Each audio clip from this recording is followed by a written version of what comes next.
And recently, two other missions that benefit the Artemis program. Last week, we tested a new inflatable heat shield that could help us eventually land humans on Mars. And just 2 days ago, Capstone arrived at its intended orbit around the moon. The small satellite launched from New Zealand in June and will now test a unique lunar orbit for a future space station there. Artemis-1 heralds a new era in the history of human spaceflight. It marks a pivotal next step in humanity's return to the moon, ushering in a new generation of astronauts, technology, and research. This critical flight test sets the course for a bright future at the moon.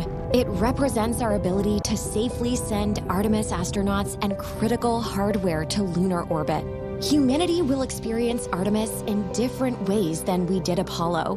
We will explore new areas of the moon with 21st century materials, technologies, systems, and operations. Gateway will be humanity's first space station to orbit the moon, built with next-generation technology. Gateway will not only provide a deep space outpost for future lunar expeditions, it will also serve as a station for landers, experiments, and supplies.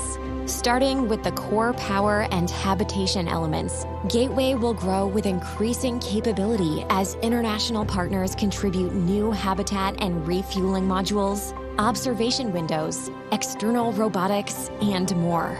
Gateway will enable longer stays and more science to be conducted on and around the moon than ever before. And one day, it will help set the stage for missions to Mars. A highly skilled, diverse core of astronauts will be selected for Artemis missions, including the first woman and first person of color to step foot on the moon. Aboard Gateway, the crew will conduct exciting research from their unique deep space vantage point. Gateway will also be a transfer station for astronauts to board innovative human landing systems that will ferry them to and from the lunar surface for exciting scientific expeditions near the South Pole. Once on the moon, Artemis astronauts will use expertise in fields like biology and geology to conduct groundbreaking research in modern spacesuits using advanced tools. They will drive new rovers to investigate the lunar terrain and unlock some of the greatest mysteries of our solar system. Artemis-1 cements our capability to send astronauts and cargo to the moon for years to come. We're going back to the moon. We are Artemis. As we approach the opening of our 2-hour launch window, we have a special musical performance for you. America the Beautiful, played in honor of the flight test by the Philadelphia Orchestra and Yo-Yo Ma.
Truly beautiful performance. It really has me feeling quite emotional right now. Yeah, perfect tribute for tonight's launch. You know, it's just, it gives me a sense of pride, really, to just remember that our country continues to lead our nation in space exploration.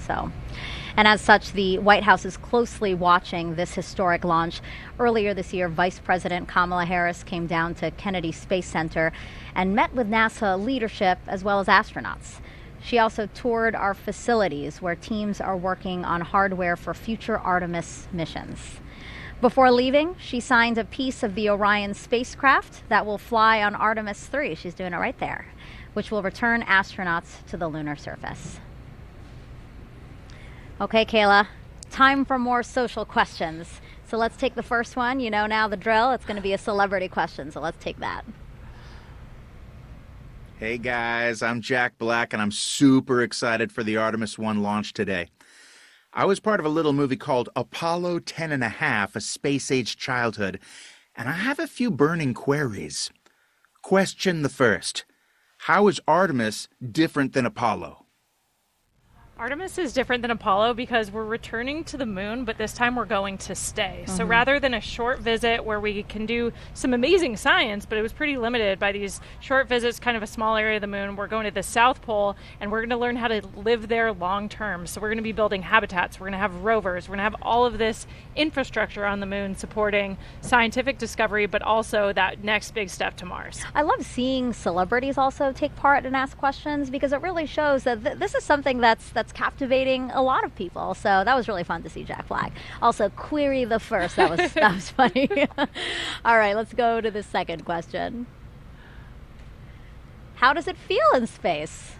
Being in space is amazing. I mean, for us launching to orbit around the Earth and then go to the space station where I just was for 6 months, we're in an apparent microgravity environment. So for us, it feels like we're weightless, like we're floating. So you have to relearn how to live and work in that space. But once you get used to it, it's a lot of fun. Yeah, we were just talking, Jessica Watkins, another NASA astronaut, was just here. And she was saying that actually when you came back on Earth, that was an adjustment as well because you got so used to living on the space station. Yeah, the transition home was actually a lot harder for me than the transition up there because our vestibular systems kind of remap. We start ignoring all the sensors in our inner ear that tell us how our bodies are moving because the space environment is so strange. But we really need that on Earth to balance and control our bodies. Sure. So when we get back, it takes a couple of days before we feel comfortable again. Really interesting. Thanks so much for those. Okay, so we are 10 minutes until the opening of our 2-hour launch window today. So why don't we head back over to Daryl. Daryl, tell us what's happening now. Yeah, Megan, we actually have about 10 minutes before we go into a half-hour hold. That half-hour hold is part of the L clock, and what you see on your monitor right now, I believe, is the T clock. So in about 10 minutes, we'll hold for a half hour, and currently the launch team is trying to evaluate how much of a delay may result from some issues that we've been facing over the past hour. Just to recap those, we had a leak in a replenish valve on the mobile launcher that feeds into the liquid hydrogen core stage tank. That's been resolved. The leak has been fixed, and we're moving forward. Currently, the upper stage of the rocket for liquid hydrogen is roughly 78% at the moment. So that is tracking. Progress continues there. The core stage has been topped off, and now both liquid oxygen and liquid hydrogen are 100%, along with the upper stage of the liquid hydrogen side of the equation. So we're just waiting on the complete tanking of the upper stage liquid hydrogen. Now, with regards to the range issue that we had, we just got an update from the range, the 45th Space Wing officer reporting in to the NASA test director that the Ethernet switch has been replaced. This problematic switch took down their ability to see radar from one of their assets, which is key in getting acquisition and signal for the flight termination system if it were to be needed. Of course, this is a critical system that has to be tested before we can launch. So at the moment, we're looking still at a 1:04 a.m. Eastern Time launch. But it is pretty clear from the work that is ahead that it looks like we're going to slip into that window. How much exactly, we don't have an accurate calculation from the launch team as of right now. But of course, we're anticipating that. So for the moment, you see on your clock now, we are in the T-minus 10-minute hold. We just entered that, and now roughly we're looking at 28 minutes to resume terminal count. The launch team will assess what work needs to be done, how that syncs up with the range getting back online with their equipment, and then we should have a new T0 for you soon. That's the latest from Firing Room 1 here at the Kennedy Space Center. Megan, back to you. So things are obviously still very dynamic. We're going to come back to Daryl as much as possible. Now, to understand where we are going, we have to know where we have been. To do that, we spoke to some of the special few who walked on the moon and those who sent them. We choose to go to the moon in this decade and do the other things, not because they are easy, but because they are hard. Because that goal will serve to organize and measure the best of our energies and skills. It's been 50 years since we've been to the moon, and we've got a great program called Artemis. We're going back. The Apollo program was a test for the American people that you can do what you set out to do. All it took was turning to it and making it happen. We are go for a mission to the moon at this time. Engines on 5, 4, 3, 2, all engines running. Launch commit, liftoff. We have liftoff 49 minutes past the hour. I think the characteristic that I remember most of the Saturn V was the noise. The noise was enormous and it was almost impossible to communicate. We're go, train tight, we're go. Tranquility Base here. The Eagle has landed. The landing to me was a great celebration. The nation was almost euphoric. That's one small step for man, one giant leap for mankind. There are so many things that we could eventually learn about our universe and the spacecraft that we use exploring.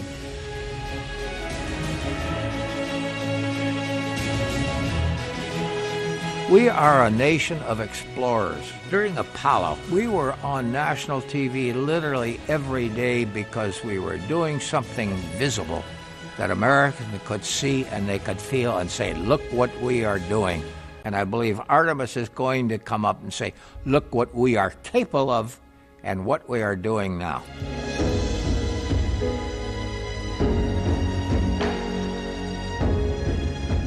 Artemis will stand on the shoulders of Apollo. They're going to have the eyes of the world on them when they start down this trail. The science of spaceflight is one that will continue to inspire. Going to the moon generates technology, more communications, more computer technology, more sophistication in manufacturing that help us in everyday life. We have a generation that is ready, a generation with that technology, a generation with the education. Artemis represents the future in space. It is our next big step, and it is time to take it.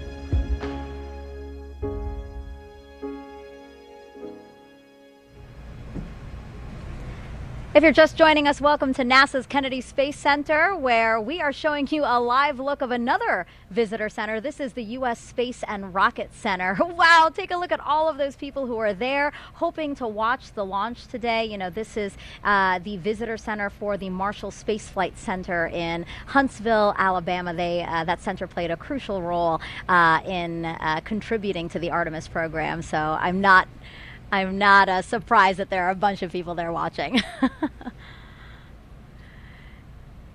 All right, so now we're going to take go back to Leah Martin over at Banana Creek. Again, that's right outside of our visitor center, and she's with some other folks who came out to watch today's launch. Yeah, you know, Megan, we talked about this being America's rocket, right? Every state in the United States has contributed to this rocket, so it should be no surprise that we have people from all over the country joining us here tonight. I'm actually joined by some friends of ours who are joining us from Georgia and Utah. What does it mean to be here tonight to see tonight's launch? I think it's amazing. I know that tons of people from all over the United States have helped build the rockets and are here tonight, so it's awesome to know that we all have a little bit of personal ties to the rocket. And go ahead. No, I'm just excited to be here because I've been a fan of space travel and going to the moon and back, and I'm glad to see it's happening again later in life. And you were actually telling me a little bit earlier that you grew up in the Apollo era in those years following those first launches, and now here, how does it feel to be watching the sister program launch and seeing at the beginning? Look at the goosebumps. That tells it all right here. I'm totally thrilled to be here.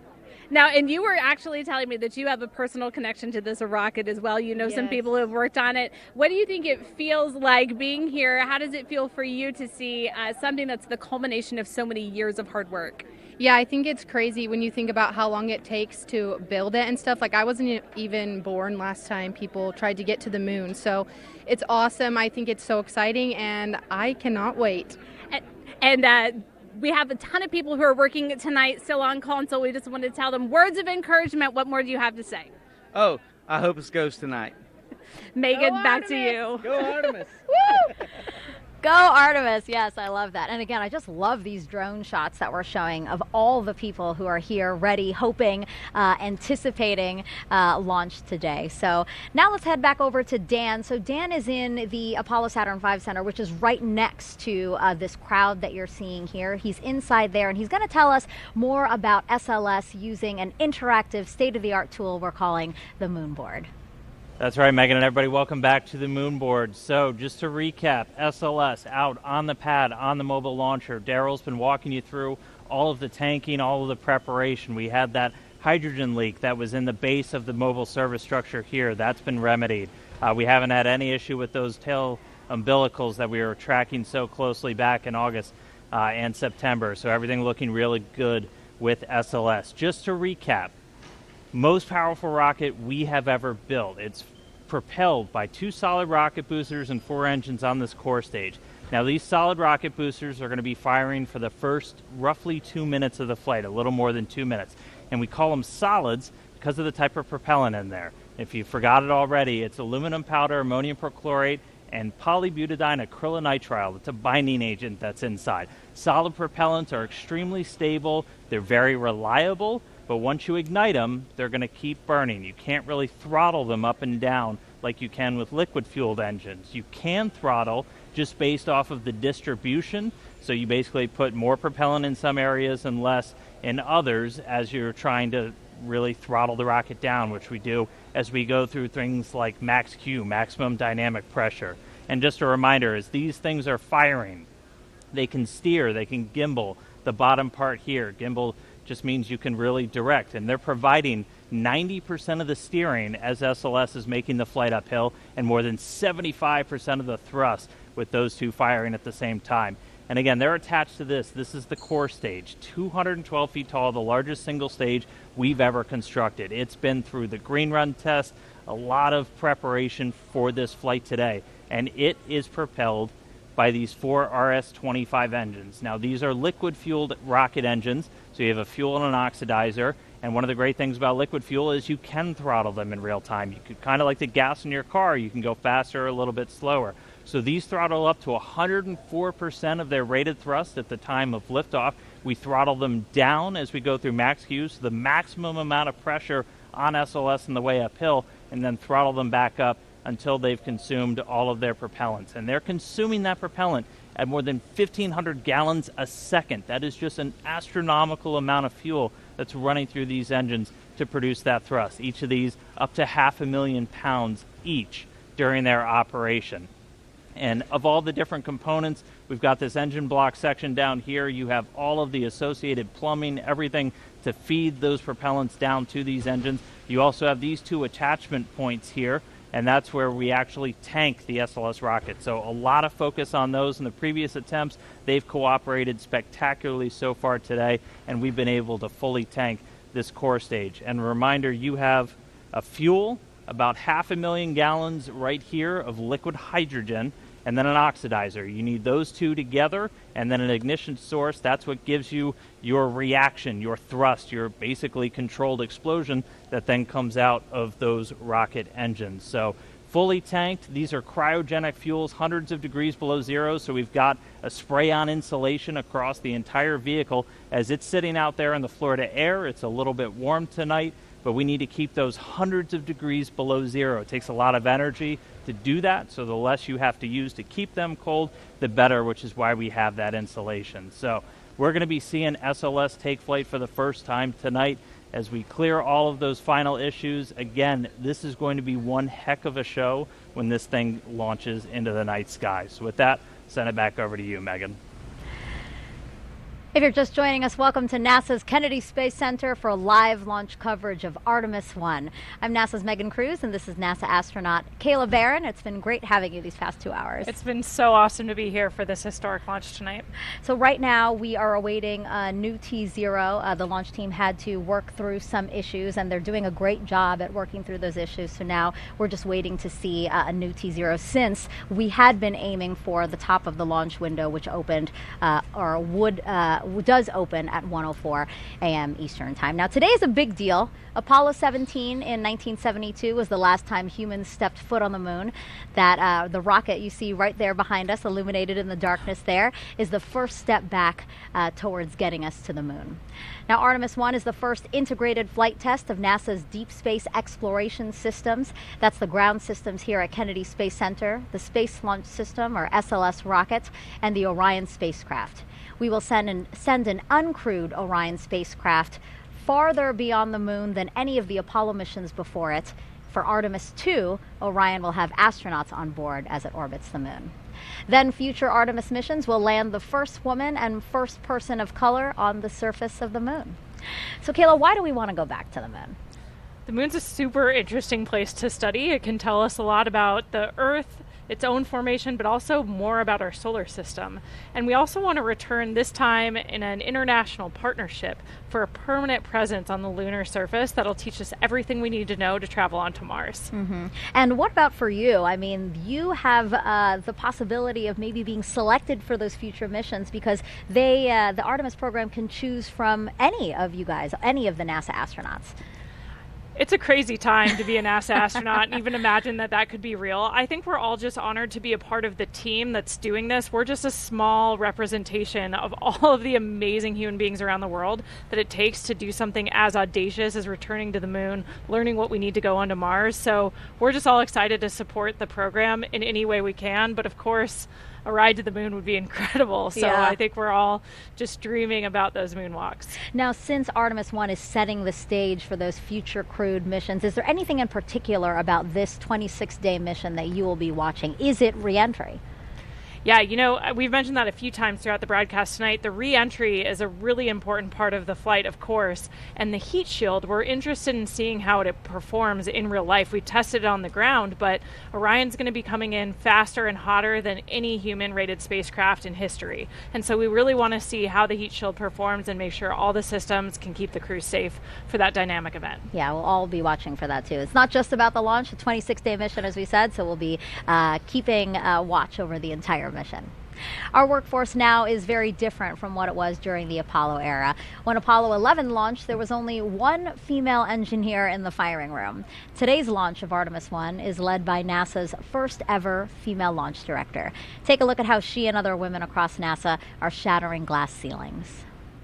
When I was a little girl, I wanted to be an astronaut, a scientist, a doctor, a fighter pilot. When I was a little girl, I wanted to grow up to be strong and independent. When we were asked to draw a picture of what we wanted to be when we grew up, I drew an astronaut standing on the surface of the moon. All I thought about was when I was going to get to NASA. It's a huge honor to be NASA's first female launch director. To be the launch director for Artemis, NASA has so many wonderful women pioneers, so many heroes to me. Some of the most amazing women in my eyes are people like Katherine Johnson and the other women that you've seen in Hidden Figures. Sometimes it's difficult to believe that I'm on this side now, wearing this blue flight suit with all of the other astronauts, representing this iconic image that had so inspired and excited me my entire life. Being of South Asian heritage, Kalpana Chawla was just such a big thing for me growing up. I've always looked up to Sally Ride and Mae Jemison, who really laid the foundation to allow people like me to be in the position that I am now. All of these women were pushing those boundaries and breaking those glass ceilings. Now, of course, there are some fantastic women in leadership positions that inspire me every day.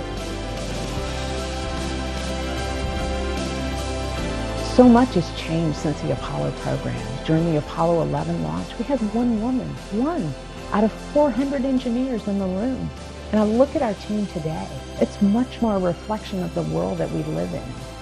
A big piece of why it's so important to have women and diverse backgrounds, because it allows us to bring everybody along with us on this journey. It doesn't really matter what you look like. If you've got the brains and you have the knowledge, we need you at the table. We are at such an exciting time in human spaceflight right now, and Artemis is such a huge part of that. We haven't been to the moon in many, many years. We have a lot of younger generation folks that have never seen that happen. We will understand so much more about the moon, about the Earth, about our solar system. We're going to stay. And to me, that's an amazing idea. The moon is going to be the blueprint for how we go to Mars and out into the solar system and maybe beyond. It is incredibly exciting to be part of this Artemis team. It still feels pretty surreal to think that I might one day walk on the moon. To see a woman and a person of color on the surface of the moon, to be able to say that space is for everyone and that we go to space to make life better here on Earth for everyone. I know that tears will be in my eyes.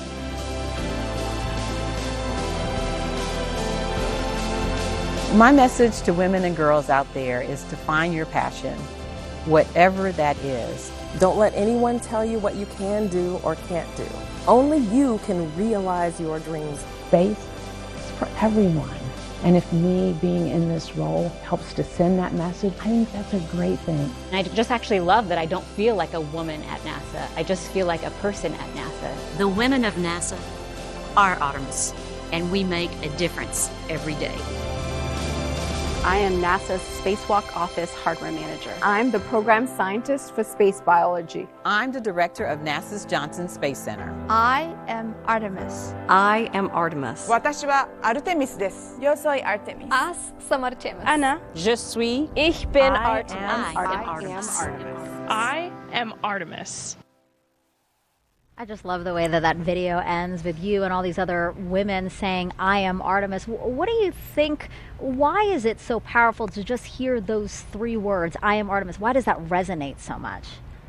I think it just represents how far we've come since the Apollo era and how we take advantage of the incredible diversity our country has to offer.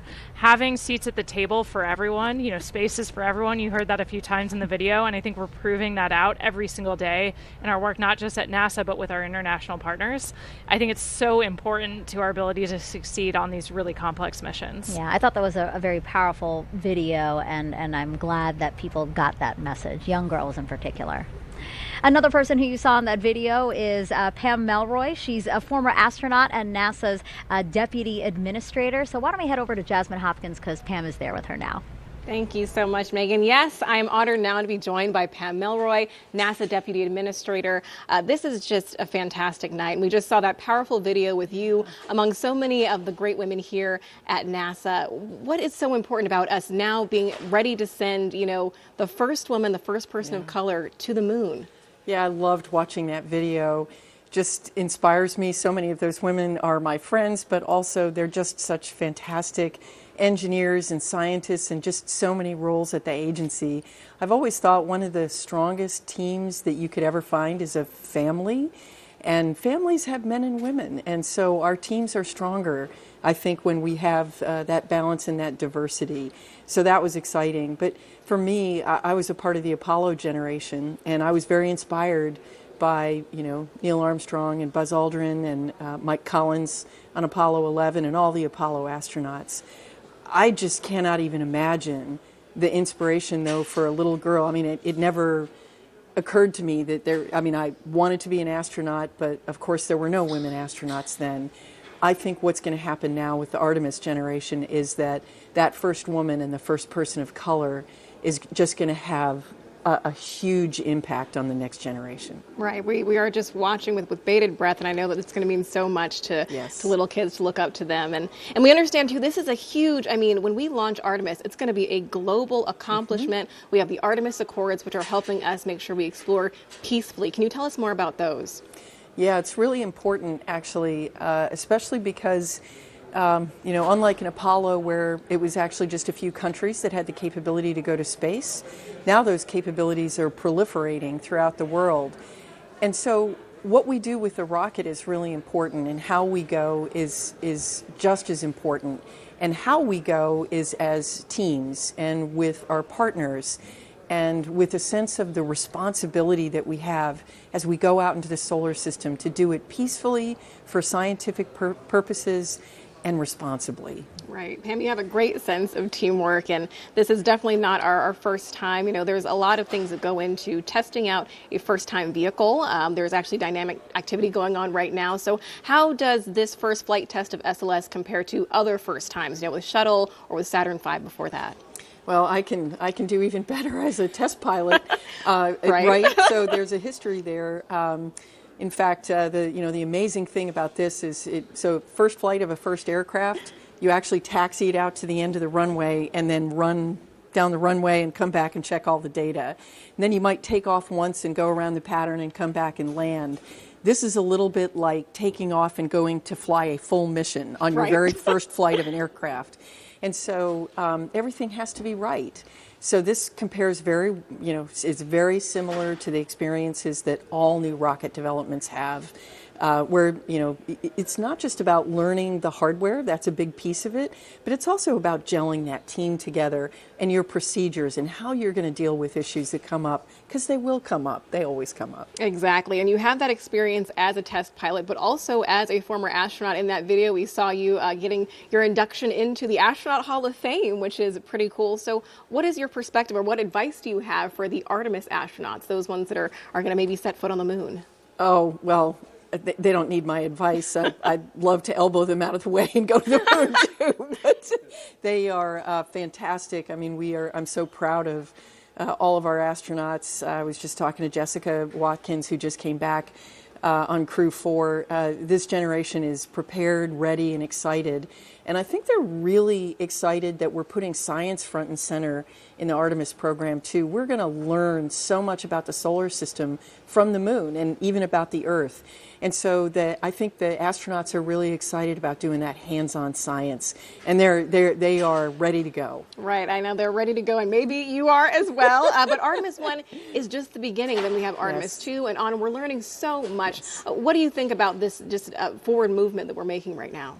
Well, it's really important. This is the Artemis campaign is actually part of a multi-decade effort that we're doing right now, which is really with the goal of creating a blueprint for how we're going to explore with humans and do science throughout the solar system. So we're going to learn through the Artemis campaign on the moon, and then we're going to go demonstrate it on Mars, and then the next destination, who knows where. Right. I mean, we're going so much further than we ever have before. Pam Melroy, thank you so much for joining us. Thank you. Go Artemis. Of course, go Artemis. Megan, back to you. Thank you both for that interview. Now, teams over at NASA's Johnson Space Center are also monitoring today's launch attempt. So why don't we go back over there with Leah to tell us what's going on over there. Thanks, Megan. And you're right. Teams here in Mission Control Houston continue to monitor today's events. Again, they will really kick into action once we have liftoff, and they'll remain on console all the way through splashdown. But quickly, I have to show you something, a little show and tell. It makes me feel like the coolest kid in school. I've got a moon rock here. I hope you can get a good shot of it. It is from Apollo 15, 1971. And when it was brought back to Earth, it was part of a larger rock. In total, it was 21 pounds. This is, of course, a smaller section of that. But we're looking forward to the Artemis program and being able to go back to the moon so that we can continue to gather these kinds of samples, but this time at the lunar South Pole. We've never been there, and we've never brought samples back from that area, so we're really excited to see what might differ in those samples and the ones that we have here. Now, of course, we've got a whole laboratory of scientists that are able to study all of those samples. We just opened some up for the first time earlier this year, so that we're able to test with new technology everything that we can learn about these samples that we brought back now 50 years ago. So hopefully within the next few years, we're bringing some new ones back to use that same experimental process on and tell us a little bit more about the moon. But just had to show this off. Apollo 15 moon rock. We're looking forward to having some Artemis ones here at Johnson Space Center. With that, I will send it back to you at KSC. You were a cool kid before you even had the moon rock, so. But now you're even a cooler kid. Now, the name Artemis was chosen because in Greek mythology, she's the twin sister of Apollo. NASA's Leo Martin is over at the nearby Kennedy Space Center Visitor Complex, where thousands have gathered to watch today's launch attempt. Hi, Megan. I'm actually joined here tonight by a very special group of guests here from Stennis visiting Kennedy Space Center. Why don't you tell me, Ryan, what it is that ties you to tonight's launch? So we were lucky and privileged enough to be able to test the core stage of the SLS rocket that's going to launch today. We got to green run, which is a full duration hot fire. It's a very historic time for us at Stennis. It was so exciting to be a part of. It was 7 years of hard work by a lot of really great people. And Jack, Sorry about just that. So excited to be here to see it.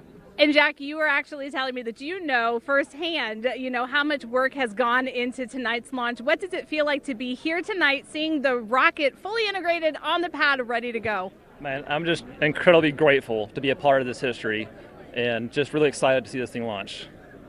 And Barry, you were telling me that you know also firsthand, the adversity that these teams have overcome to be here tonight. Do you have a word of encouragement, anything that you'd like to say to the teams all across the United States right now, both at Kennedy and at JSC, who are just sitting in these seats ready to get the rocket launched tonight?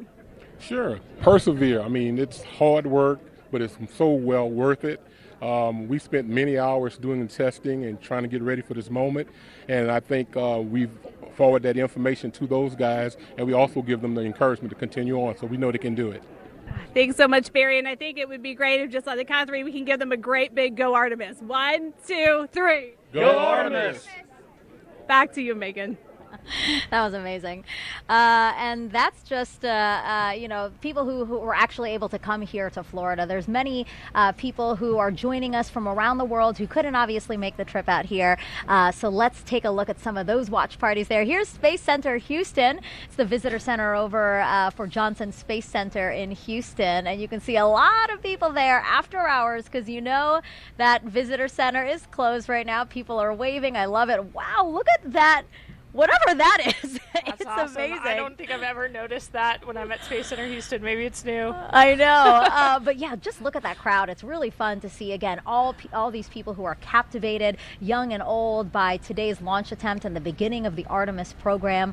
I know that they're probably looking at the clock and wondering when we might see the launch today. So lovely to see all those people.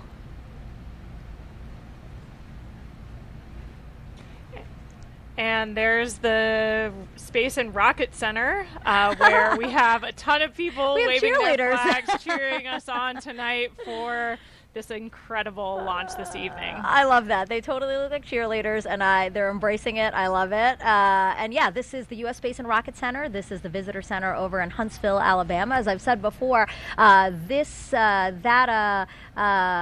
Marshall Space Flight Center there is super instrumental in what the Artemis program is doing. They contributed a lot to the mission, so it's nice to see everyone there. And then here is Airbus in Bremen, Germany. So Airbus is the main contractor for the European Space Agency, and together the company and ESA, they provided the European Service Module, which is an important part of the Orion spacecraft. So we have quite a bit of people there. A more reasonable time over there in Germany. It is 7 a.m. So I'm going to say Guten Morgen to them. Did I say it right? Guten Morgen to them over there in Bremen, Germany. Again, the Airbus company. All right, so let's get another check on the launch team with our Daryl Nail, who's inside there and has an update for us. Yeah, that's right, Megan. So we are clearly in a delay now. The NASA test director, who's basically flying the ship for the launch countdown tonight, has said that we are extending the hold that we were currently in at T-minus 10 minutes and counting. And so that puts us off the 1:04 a.m. Eastern Time launch. We're now slipping indefinitely into the hold. NASA test director Carlos Monge saying that we are currently estimating how much work needs to be done before resuming the polling that is supposed to take place 15 minutes before launch. It then goes to terminal count at T-minus 10 minutes.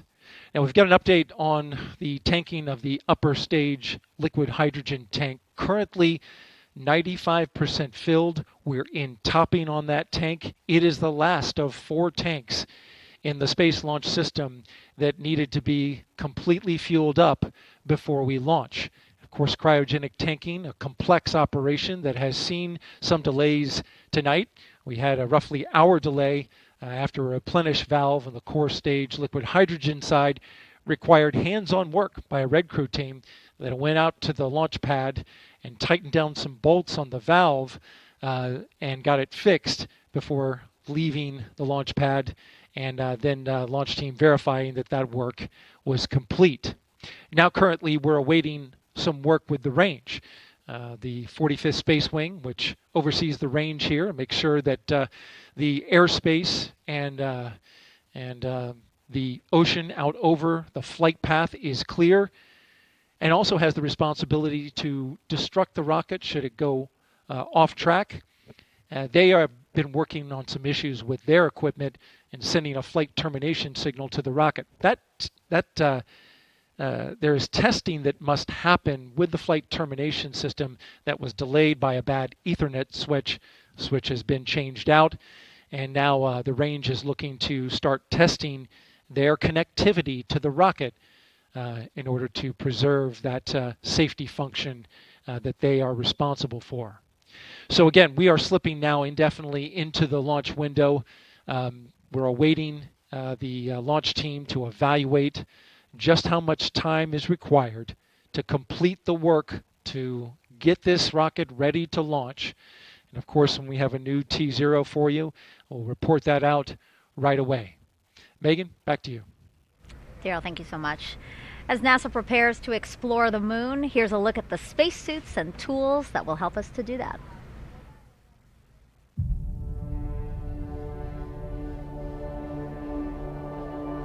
Watching Apollo footage of astronauts doing geology on the surface of the moon is a really great way to think about preparing for Artemis, for putting people on the lunar surface once again.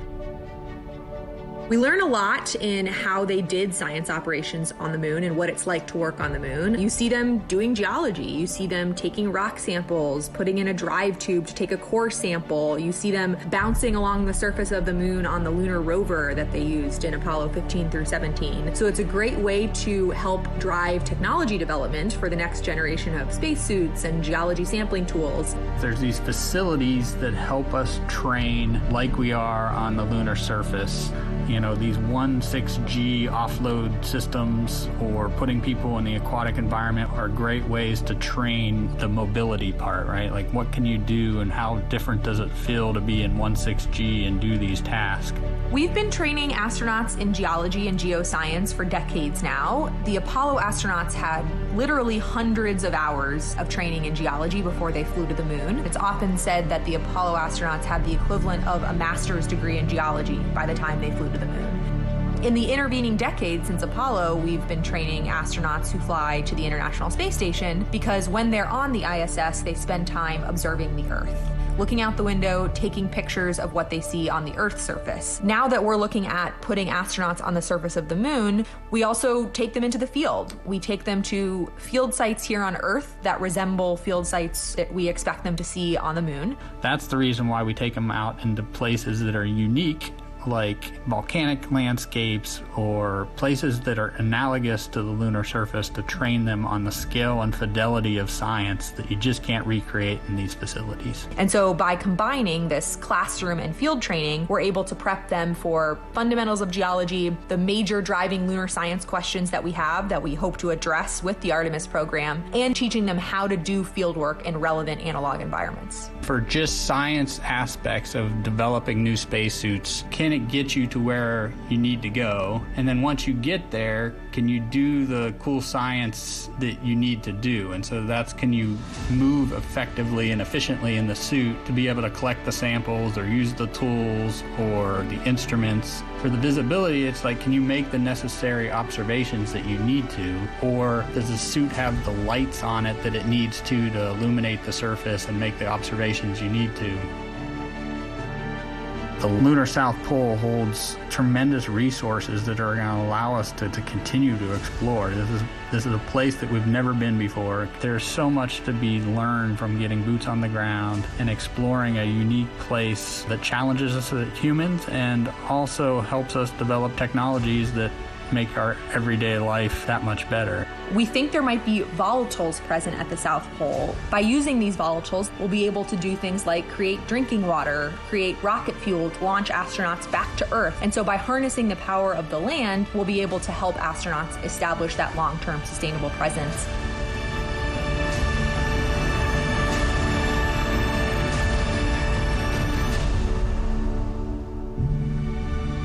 It's human nature to explore. Pushing our boundaries and exploring our universe is, I think, just one of those things that's just stuck in our human nature, and that we need to do it in order to understand the world around us, including our Earth and our solar system.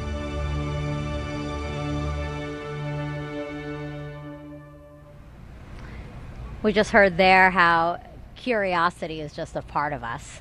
So, with that in mind, why don't we do some social questions? Because some people are very curious to hear what you have to say about their questions. So why don't we pull up the first question here? What are your thoughts on the responsibilities that come with going to space? Obviously a question for you. I am not going to space. Yeah, the opportunity to travel to space comes with a lot of responsibility. I think for all of us, it's a huge honor to be a part of these teams, and the work we're doing is so critical in supporting scientific discovery on the ground. So on the International Space Station, we're a national laboratory. Our crew executed over 350 different scientific experiments during our 6-month mission. And so when you think about that, it's years of work to get one of these payloads or an experiment on the space station. Yes. And sometimes that's someone's life's work you're holding in your hands and executing. And so being prepared for those moments is really important, and understanding how to bring the team from the ground into solving complex problems. We take that really, really seriously. And of course, we want to share what that experience is like. Only a few people have been able to go to space. And as we commercialize space, as low Earth orbit becomes more accessible, that'll change. But still, it's only available to some of us. So we really want to share what that's like and the perspective we gain from our time up there. It's really great to see and hear that you guys acknowledge that, right? Like that this experiment that you're holding, that you're working on for 6 months, somebody has been working on literally for years. I mean, I've talked to some scientists and they're saying, oh, this has been my life's work, 20 years of my life's work. So yeah, that was a really good question. I like that question a lot. Okay, we have another one from social media here. Astro Kayla, have you considered what you might say if you had the opportunity to be the first female to set foot on the moon's surface? No, I have not considered that. If I was in that role, it's something I would take really seriously. I think the iconic words of Neil Armstrong, one small step for man, one giant leap for mankind, are something that we all know, whether you witnessed that moment or not, or it happened before you were born. For me, I think we all have that embedded in our psyche, those important words. So I think it's something I would have to think a lot about ahead of that mission. Yeah, that would be in the history books. That'll be something you're remembered for. Oh my gosh, I'd be so anxious delivering it, even after I've thought of what I want to say, like to actually open my mouth and say it from the surface of the moon. Wow. Yeah. That we'll have to think about that one for sure. Okay, let's see another question here. Oh, why is the spacesuit orange in color? That's an awesome question that I wish I knew the answer to. Megan and I were actually talking about that earlier when we had Snoopy up here. It's a continuation of the same suit that we used during the shuttle era, and I was kind of hypothesizing that maybe it's to help forces if for some reason when we landed in the water we had to get out of the capsule for some reason, it would be easy to see us. But that I'm gonna have to take a phone a friend on that one, I think, to know the real answer. I'm sure somebody will be commenting on social media right now with what the real history behind the orange suit is. I'm trying to think about it too. I'm thinking, does it have anything to do with SLS being orange because of the foam match insulation? Your vehicle. Yeah, why not? Maybe it's that. I don't know. I don't know. We got stumped. That was our first one that we got stumped on.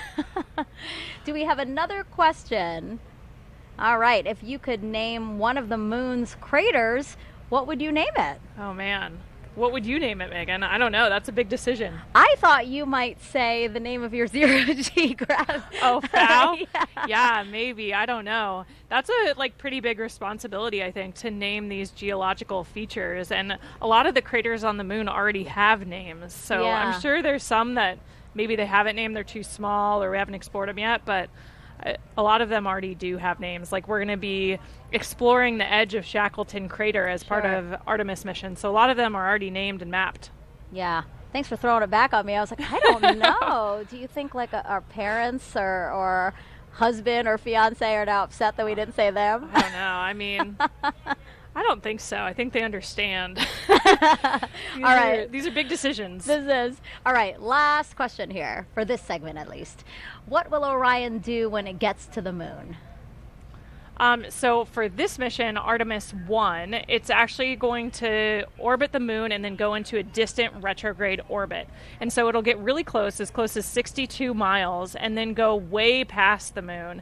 And way deeper into space than we've ever been before. So, yeah, the Orion vehicle will be checking out all of its systems. We're going to be analyzing that data from the ground, and then we're going to see that it can survive re-entry and a successful splashdown off the coast of San Diego. Yeah, that was a good question, too.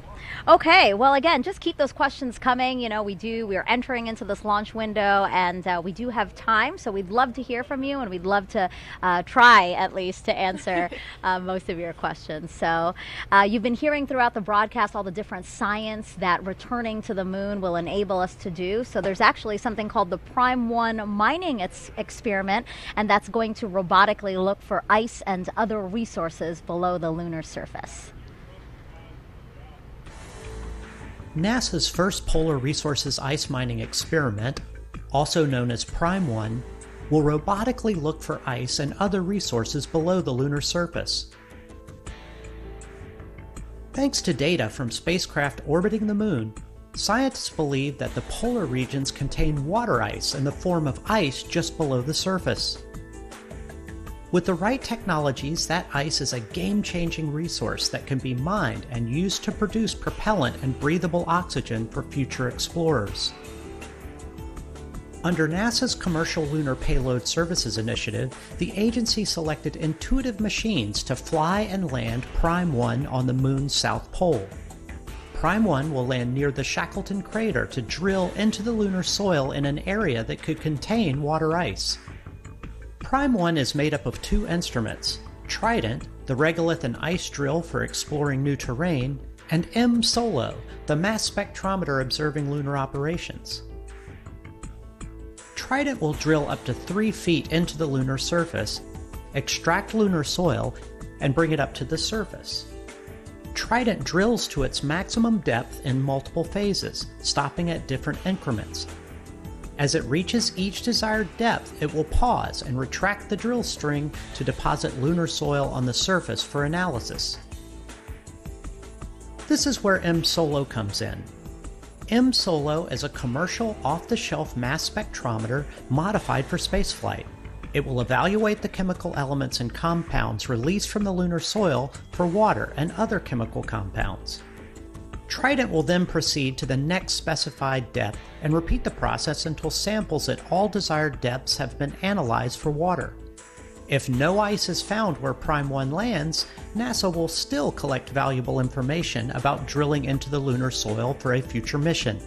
NASA's Viper, the Volatiles Investigating Polar Exploration rover, will use Prime 1 technology on a mobile robot that will navigate the Moon's south pole searching for additional resources. Prime 1 data will help NASA assess lunar resources to inform future Artemis missions and a robust human presence on the Moon.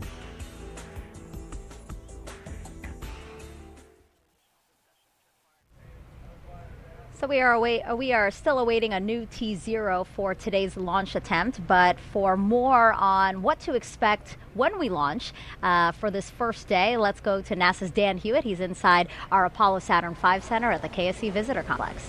Hey, thanks, Megan. Everybody, welcome back to the moon board. There's a lot of people here in the complex. I just heard a woo-hoo. People are getting in and out because we have a great view of launch when it's going to happen, and it's going to happen today. But that launch is just the first step in the Artemis 1 mission. So let's look at what's ahead for this historic first flight. As we just said, launch is step number 1. Those 4 RS-25 engines throttle up, followed shortly after by the 2 solid rocket boosters igniting, sending SLS and Orion skyward. Now, on our way uphill, we'll have a number of jettison events. You'll be able to see things coming off of the SLS rocket. One of the most visual ones will be these 2 solid rocket boosters. Now, they'll expend their propellant a little over 2 minutes into the flight. They will separate. We'll see them flare off onto either side, and then the core stage continues to fire.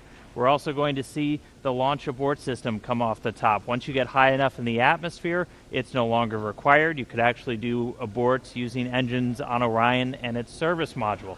I will also note that on the launch abort system, it's got those 3 solid rocket motors. The jettison motor is active. The abort and the attitude ones are not for this flight. We don't have people, so we're not flying a fully active abort system. We also have 3 fairings that are there to protect Orion, the service module and the crew module, as we're flying up through the really dense parts of the Earth's atmosphere.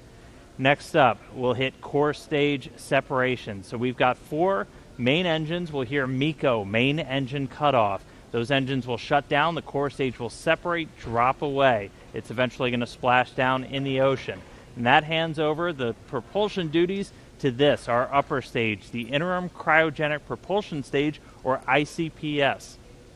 Its first job is to execute what's known as a perigee raise maneuver. So the perigee is the lowest part of your orbit. You have a perigee, that's your low part, and an apogee, that's your highest point. We're going to raise up the perigee, and that's going to actually put us in a nice circular path around the planet.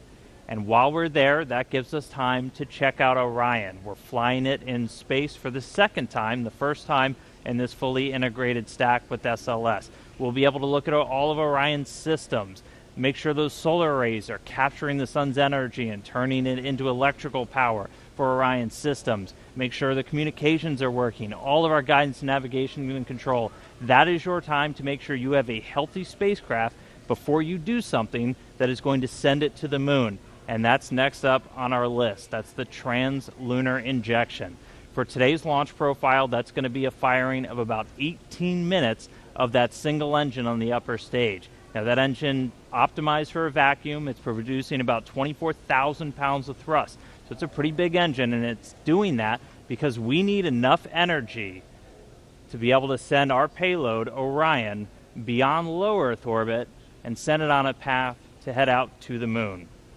Now, after that burn is complete, ICPS separates. It's going to do what's called a disposal burn. So it's going to send itself on a path from Earth around the moon and slingshot out into what's known as a heliocentric orbit. So it's going to completely leave the Earth-Moon system and go into orbit around our sun. But after it separates, propulsion duties get handed over to the European Service Module, and it's got a couple of different engines that it's going to be using, and we're going to be testing those out just on day one. We're going to do what's called the Outbound Trajectory Correction Burn 1, and we'll do a couple of these trajectory corrections as we're flying out to the moon, but that first one is that first critical test of this large engine, the Orbital Maneuvering System engine. That's the one that has the most thrust, generating about 6,000 pounds of force in a vacuum, and that's what's going to be doing a lot of our maneuvers, or giving us that pushing power as we do these maneuvers around the moon to enter into what's known as distant retrograde orbit, or DRO, and that's this dotted line that you see around here. Now, we call it distant basically because of the distance we're away from the moon. We're about 40,000 miles, a little bit less, off the lunar surface, and then we call it retrograde because the moon orbiting planet Earth in this direction, going in a counterclockwise fashion, we're going to be entering into a clockwise orbit around the moon, opposite retrograde.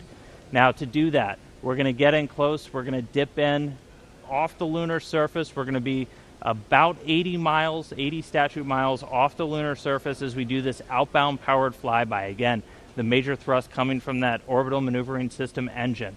After we do that, we'll do a final maneuver to actually go into that distant retrograde orbit, that DRO. Now, why DRO? Why are we not just going around the moon and coming back on like a free return trajectory, which we did on some of the Apollo missions? Well, in DRO, it's a very stable orbit. It doesn't require a lot of fuel to maintain that area around the moon, so it gives you a lot of time to really test the spacecraft. If you followed with any launch of a new spacecraft, you know there's only so much testing you can do on the ground. Once you actually put all of that hardware in space, in the environment that it's going to be operating, hundreds of thousands of miles away from Earth, you're going to learn things you didn't even realize about everything from communications, the life support systems, the thermal control, everything on a spacecraft needs to get put through its paces in this environment before we put people on board, and that's why we're heading out to DRO. Eventually, though, it's going to be time to come home, and we will do a DRO departure maneuver. This, again, firing up that Orbital Maneuvering System engine and others on the service module, and this is what's going to commit us from leaving the moon and heading on back towards Earth. We'll dip in once more, close off the lunar surface, slingshot and use the lunar gravity to do this return-powered flyby, and then similar to the way out, we can make correction burns as we kind of fine-tune our path back towards the Earth. And then it's time for re-entry. A couple of things happen before that. One of the really critical ones, spacecraft separation.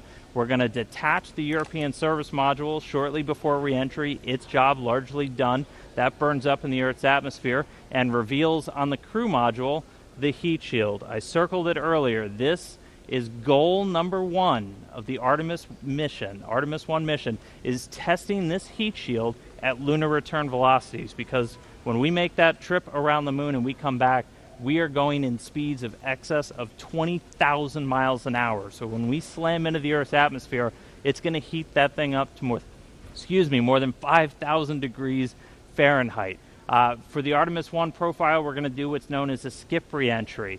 So basically, you can come in too shallow and skip off the atmosphere, too narrow, and you're going to do what's known as a ballistic entry, which really heats things up. We're going to do kind of a mix where we're going to skip once off the atmosphere, and that we're still going to get the heat, but that helps to reduce some of the G loads on the crew. Once you're through that, you get to parachute deploy. There's 11 parachutes in total that are going to slow Orion down before it splashes down. We're going to be going from 20,000 miles an hour to about 300 miles an hour before those parachutes deploy, and then they do a final job of getting it in the water in the South Pacific. We've got these big orange balloons. That's an uprighting system, so even if Orion landed in the water upside down, those can inflate, and they put us back upright into what's known as stable 1. That's where you want your spacecraft to be, nice and upright in the water, especially if you're an astronaut in there floating. Now, we also have a large U.S. Navy ship with a big bay that's going to basically come up and swallow Orion into its deck, and you've got a couple of other assets in the area to help recover hardware, the forward bay cover, parachutes, things like that. But that's scheduled to happen 26 days after a launch today, So that's 26 days from liftoff here in Florida around the moon to a splashdown in the Pacific, and that will be the first mission in the Artemis program, the farthest we've ever sent a human-rated spacecraft in history, and just the first step before we put people on board. So that's a look at everything still to come. We're counting down to that launch. I'll send it back over to Megan and the team at the host desk, guys. A very comprehensive look at that. Thank you so much, Dan. If you're just joining us, welcome to Kennedy Space Center and our live coverage of Artemis-1, an uncrewed flight test that will return us to the moon in nearly 50 years. But you know, some might ask, why the moon? Well, here's why. We are going. The history of this agency is marked with broken barriers, once viewed as impossible, with science fiction turned reality, with innovations that have spun industries all their own, and with demonstrations of peace for all humankind. We soar in the skies of our home planet. We maintain a human presence just outside of gravity, and we touch points all across the solar system and beyond. We're going back to the moon, and this is why. The moon is a treasure trove of science. It holds opportunities for us to make discoveries about our home planet, about our sun, and about our solar system. The wealth of knowledge to be gleaned from the moon will inspire a new generation of thought and action. Without fail, every major program and mission NASA has invested in has led to technologies and capabilities that have shaped our culture. The breakthroughs of the Artemis era will define our generation and the generations to follow. The tens of thousands of jobs associated with propelling us to the moon today are just the beginning of a lunar economy that will see hundreds of thousands of new jobs develop around the world. This is not an ambition of one entity or one country. The exploration of the moon is a shared effort, woven together by a desire for the greater good. Why the moon? Because the missions of tomorrow will be sparked by the accomplishments of the Artemis generation today. Because the ambition to go has already begun. and because Mars is calling. We need to learn what it takes to establish a community on another cosmic shore. So let's camp close before pushing out. And so, we go to the moon now, not as a series of isolated missions, but to build a community on and around the moon capable of proving how to live on other worlds.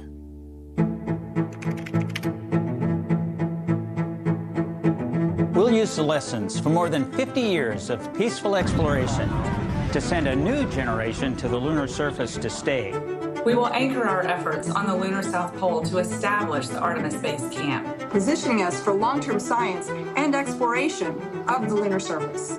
We will prove what it takes to assemble a complex ship in deep space. We will perfect descending down to and returning from a distant surface. We will learn how humans can survive and thrive in a partial gravity environment. With improved spacesuit designs, mobile habitats, and with reconnaissance robots pre-positioning and relocating supplies. We will learn how to utilize the resources we find on these other worlds, starting with finding water ice and purifying it into drinkable water. And refining that into hydrogen for fuel and oxygen to breathe. We will establish fission power plants on the surface of the moon, capable of supporting a growing community of efforts. And we will expand the logistics supply chain to enable commercial and international partners to resupply and refuel deep space outposts. None of this is simple or easy, but nothing in our history ever has been. The Eagle has landed. You got a bunch of guys about to turn blue. We're breathing again. Thanks a lot. This kind of continuous lunar presence is a natural extension of all that we've learned in low Earth orbit. And what we will accomplish there will ensure the monumental missions to Mars are within reach. As we ready the launch of the first Artemis mission, And as commercial companies ready their lunar landers for the first private payload deliveries, we have already begun to take the next step.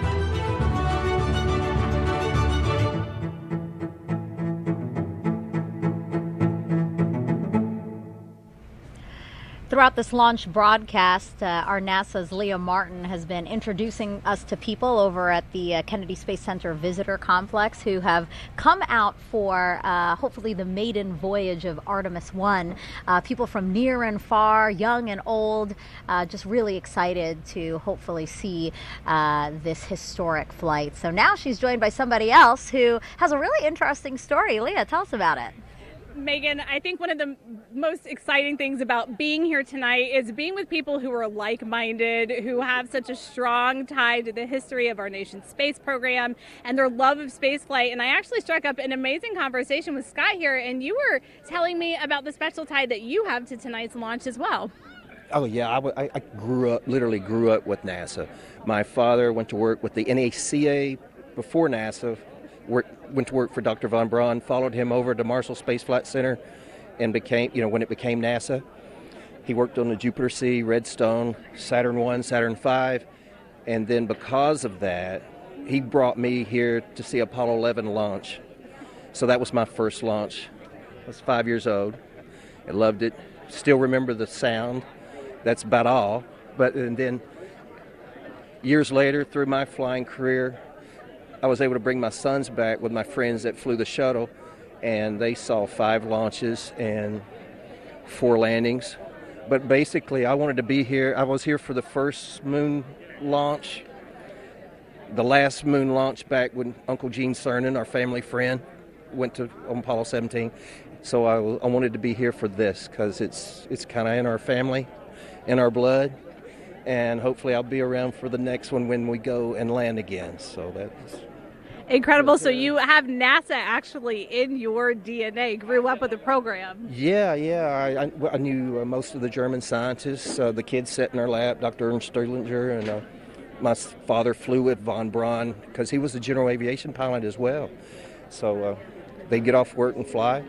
And they were in Life magazine together, National Geographic. So it was fun. I literally knew Al Shepard, all the Mercury, Gemini, Apollo guys, and it was an honor. I would have loved to have been an astronaut, but I went a different route, but I can still come here and see them.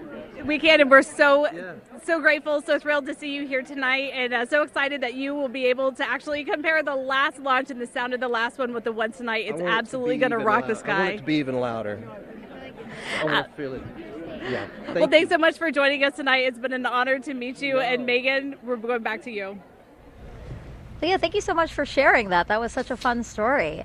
Here we are now at Space Center Houston. This is a live look inside of the visitor center there. Lots of people hoping to see the launch today. I love this guy in the front with his NASA shirt representing.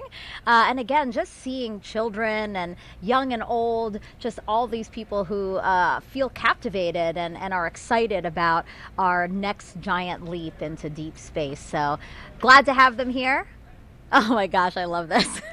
Yeah, the team in Marshall and Huntsville there is always ready for their shot, waving their flags. They're super pumped. That's the home to the SLS program office, so they have a dog in the fight tonight, seeing Artemis launch for the first time. Is that an inflatable astronaut in the center? Do you see that? I think somebody is dressed up as an astronaut. Look at that. Yeah, they're representing. Ready to go. I love this. Yeah, I'm so glad that they're there. Again, these visitor centers are closed to the public, but the people there decided to hold a watch party. Oh, and look, that's our exciting friends in to see. Germany are ready for us this time. I know, they clapping. anticipated the delay. They look pumped and ready to go. So these are employees of Airbus. Airbus is the main contractor for the European Space Agency, and together they provided the European service module for the Orion spacecraft. So really, we should be applauding them. They shouldn't be applauding. Thank you so much, guys, for your contribution to the program, and can't wait to see Orion and SLS launch. Okay, so now let's head back over to Daryl Nail over with the launch team so we can hear any updates about a new T0. Yeah, Megan, thank you. And a clearer picture is starting to emerge as the launch team now reports out that they only have a few minutes left of work to do before they're ready to pick up polling. And we're also hearing that some of that polling, which kicks off with the mission management team, is also now just about 3.5 minutes away. Now, we are currently still in that hold. But the launch team, NASA's test director, is continuing to move the team forward.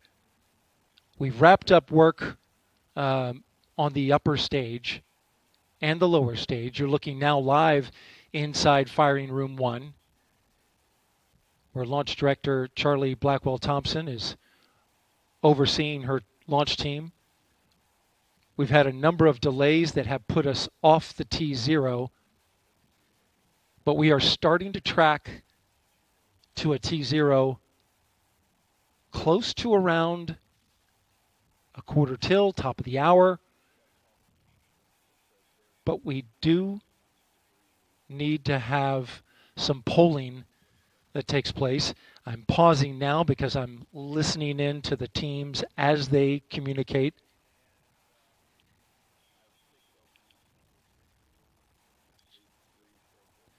In this launch window, which we're currently 26 minutes into, and it's 2 hours long, it runs until 3:04 a.m. Eastern Time, we have what's called 40 cutouts.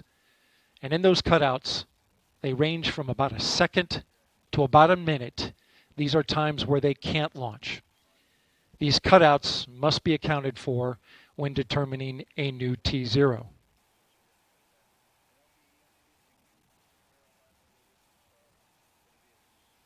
The upper stage of the rocket, which was the last to get ready and configured, just recently the team cycled the liquid hydrogen valves, which is required, and they are currently working on the LO2 valves, liquid oxygen valves in the upper stage. That work is almost done.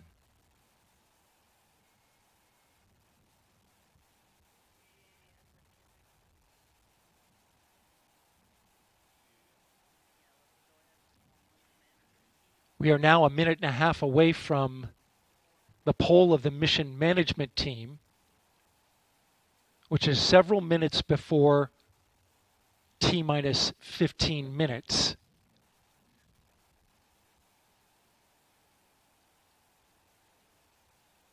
When that poll starts, we'll get a clearer picture of our T0.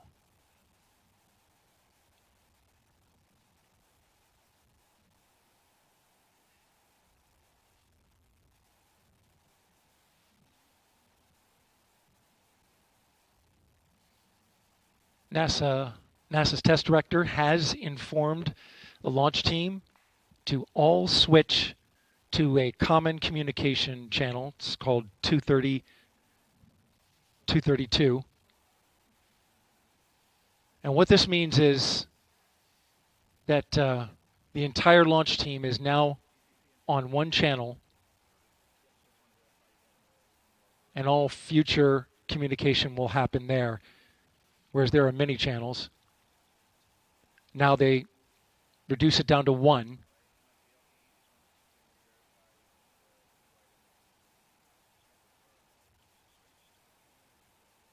Just heard from NASA test director Carlos Monge. I'm sorry, Jeff Spaulding. Jeff Spaulding's on. They swapped out. There are currently no constraints to launch. Great news. Again, no constraints to launch, and they're getting ready to pick up with a poll to determine readiness for launch.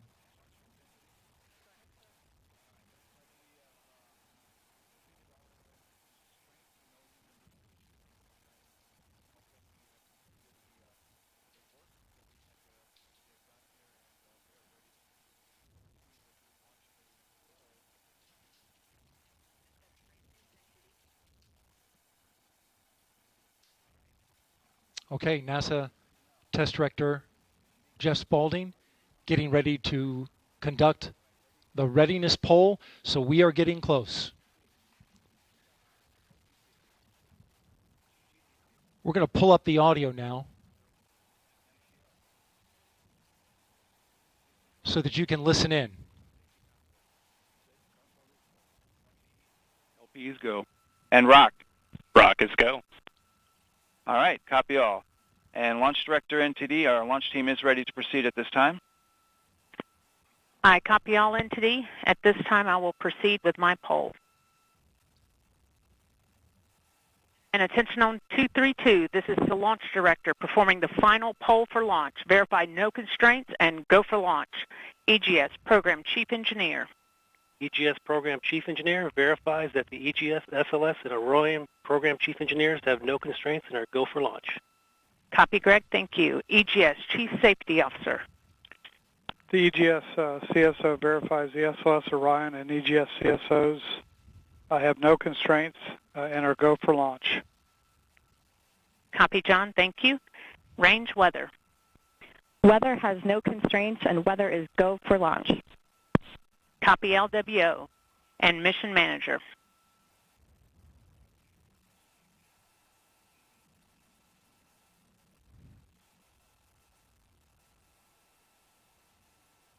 And Mission Manager, Launch Director. Launch Director, Mission Manager on 232.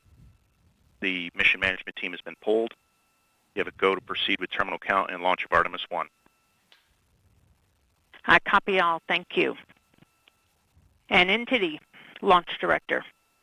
Go ahead, Launch Director. Yes, sir. On behalf of all the men and women across our great nation who have worked to bring this hardware together to make this day possible, and for the Artemis generation, this is for you. At this time, I give you a go to resume count and launch Artemis-1.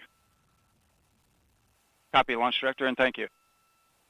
All right, we do have a couple of steps to configure, and then we will be ready to resume the clock. CVSE, NTD. CVSE here. Initiate recording of Orion cameras at this time. In work. R, NTD. RSR here. Perform the booster ignition SNA arm rotation enable. NDT, RSR, booster ignition SNA arm and rotation enable is complete. And I copy. Thank you. Okay, so there you heard the poll from Launch Director. Early.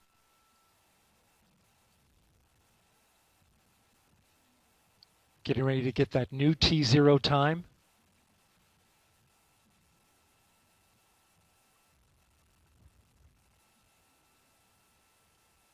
The poll that you heard was the NASA Test Director's poll. And all right, and we have verified no cutouts at this time. And all personnel, we are going to resume the clock. GLS, you can resume the clock on your mark. GLS copies. Countdown clock will resume on my mark. 3, 2, 1, mark. GLS mainline has been initiated. Okay. T-minus 10 minutes and counting. We are T-minus 10 minutes away from liftoff of Artemis-1. As you can see, the clock is now moving. Let's put that up. T-minus 9 minutes and 47 seconds. The L-minus 15 poll complete. Show 06:47:44 is the new liftoff time. Affirm. Okay.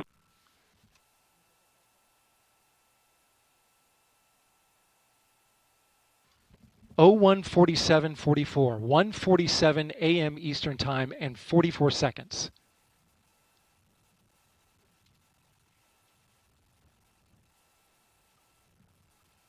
We went straight into terminal count.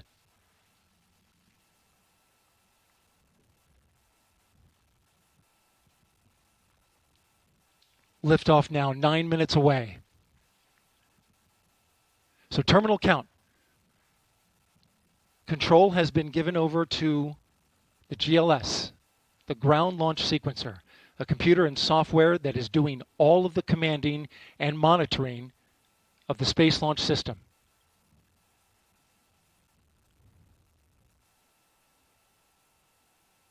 We'll hear call-outs from the GLS operator, Alex Pandalos.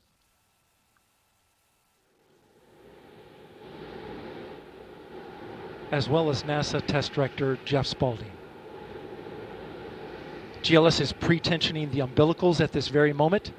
You can see them as they run down the rocket. That's getting them ready to detach. At liftoff, those arms will swing away. We'll let go of the rocket in a clockwise direction.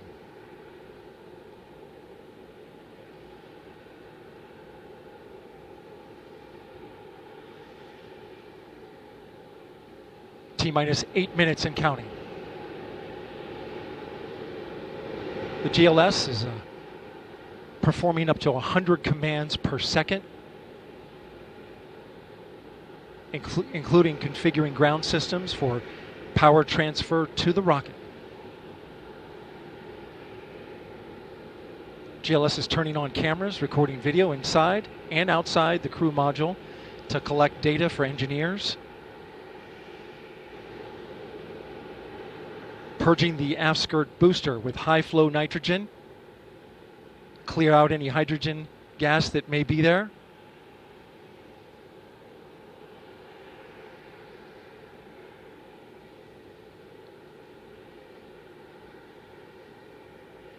You can see the crew access arm is already retracted. When there is crew during Artemis II, it would happen at T-minus 6 minutes. But out of abundance of caution, they went ahead and retracted the arm well ahead of liftoff. Want to point your attention to the base of the mobile launcher. If something wasn't done to reduce the power from the pressure caused by the rocket's ignition and thunderous sound, it could damage the rocket. So the ignition overpressure and sound suppression system will flood the mobile launcher with water. You'll see that sequence start at T-minus 17 seconds. Now coming up in less than 30 seconds, the ground launch sequencer will start bringing the high energy systems online, starting with core stage pressurization.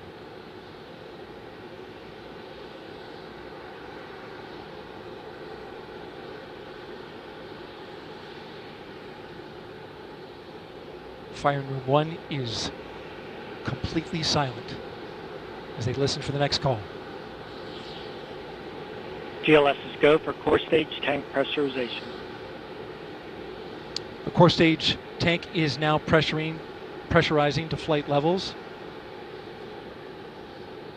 The replenish valve to the liquid hydrogen tank now closing.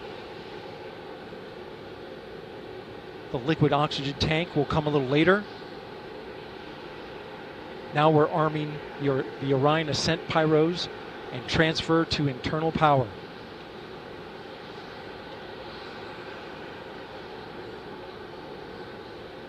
The launch abort system, or LAS jettison motor, is now armed. On this flight, the abort motor is inactive because there is no crew on board. Up next is the flight termination system, or FTS, which gives the Space Force the ability to destruct the rocket if it goes in the wrong direction. Let's listen in for that.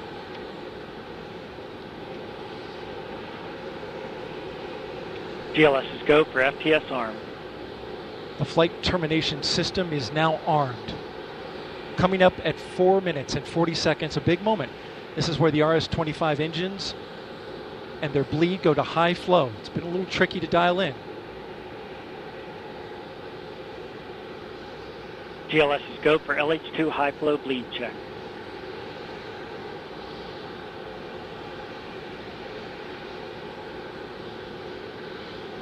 Good word, we've passed that.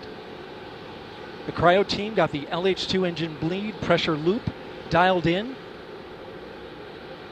They are now at the right temperature for launch. Countdown continues. T-minus 4 minutes, 15 seconds. Up next, GLS fires up the KPUs. Those are high-speed turbines which provide pressure to hydraulic pumps that steer the RS-25s. Stands for Core Stage Auxiliary Power Unit Start. GLS's go for core stage APU start. That now leads to the thrust vector control test at T-minus 2 minutes and 30 seconds. That can proceed now, and we will see the engines gimbal at the bottom of the core stage.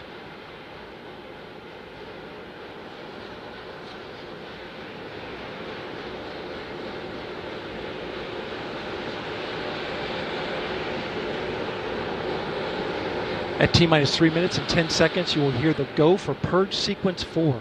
That's a helium purge of the 4 core stage engines downstream of the propellant valve, getting the air and moisture out.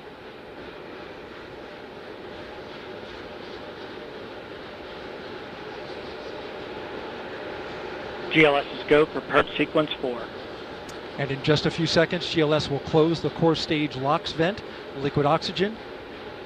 The white vapor cloud caused from the super cold gaseous oxygen condensing the water in the atmosphere will disappear. You see it coming out there now. And there it goes, it's closed.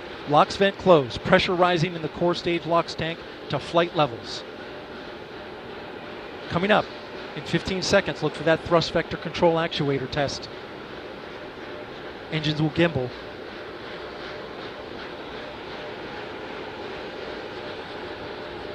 And there they go. The 4 core stage RS-25 engines gimbaling around, testing the ability to steer the rocket into space. They will operate at 109% performance. Each RS-25 throwing down 500,000 pounds of thrust.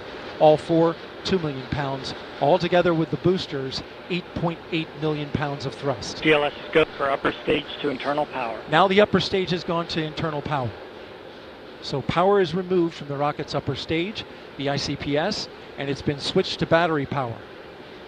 The same milestone is coming up for the core stage at T-minus 1 minute and 30 seconds.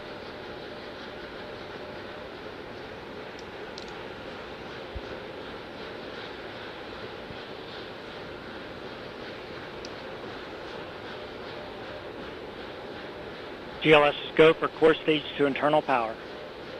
The rocket's core stage, which houses the 3 flight computers, is now on battery power. So there is no more hold time available because there's no more margin on the batteries. So if we have a hold, we'd have to recycle back to T-minus 10 minutes and recharge those batteries. The count continues. A note now, shortly after liftoff. 1 minute. Shortly after liftoff, Mission Control Houston will take control of the rocket, and my colleague, Leah Cheshire, will take over commentary. T-minus 50 seconds and counting. Coming up at T-minus 33 seconds, the GLS will hand off control to the ALS. This is the autonomous launch sequencer. On board the rocket, it will take over command and control of the rocket. But the ALS will check, make sure there's no holds coming from the ground up until T-minus 2 seconds. GLS is go for ALS. And we are go for ALS.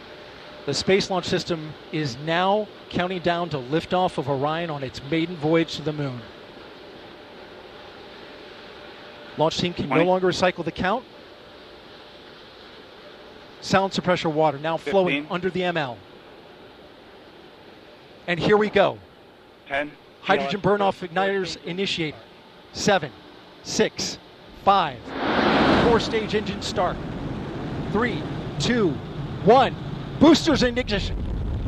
And liftoff of Artemis-1. We rise together back to the moon and beyond.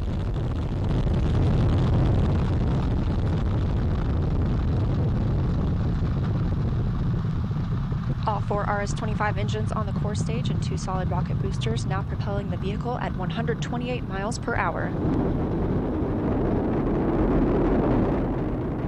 Hearing good control on the roll from teams in Mission Control Houston. All good calls so far. Now 30 seconds into the flight of Artemis-1. First milestone will be for the vehicle to pass through max Q at about 1 minute and 9 seconds into launch. This is the greatest period of atmospheric force on the rocket.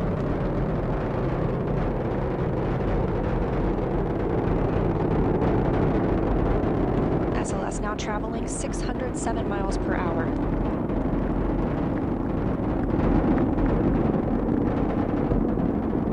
You're looking at 8.8 million pounds of maximum thrust. Quiet here in the loops in Mission Control.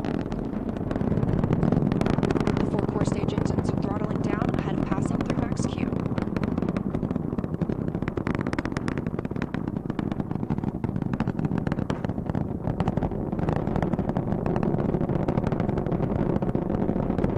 Now 1 minute, 21 seconds into the flight, traveling at 1,420 miles per hour. 4 core stage engines are back at maximum thrust. The next major milestone will be for the solid rocket boosters to cut off and jettison at about 2 minutes and 11 seconds into the flight, so about 30 seconds from now. Again, quiet here in Mission Control Houston as teams continue monitoring the flight of Artemis-1.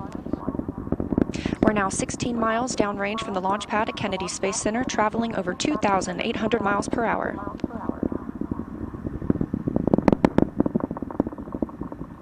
Standing by for solid rocket booster jettison and shortly thereafter.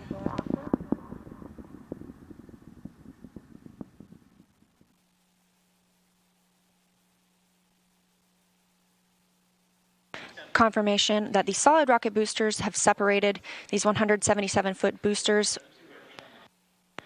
Now the core stage continues to power the flight of Orion, all 4 RS-25 engines firing, traveling over 3,400 miles per hour, 46 miles downrange.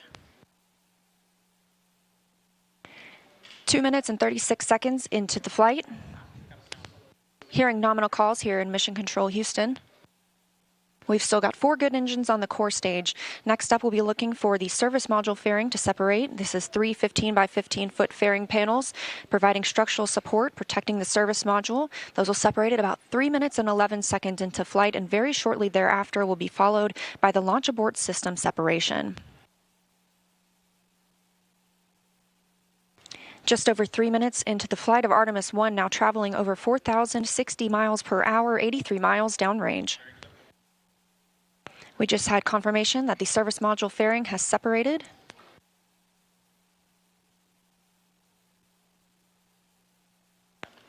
And that the launch abort system pyros have fired, separating those from Orion as well. For future crew members,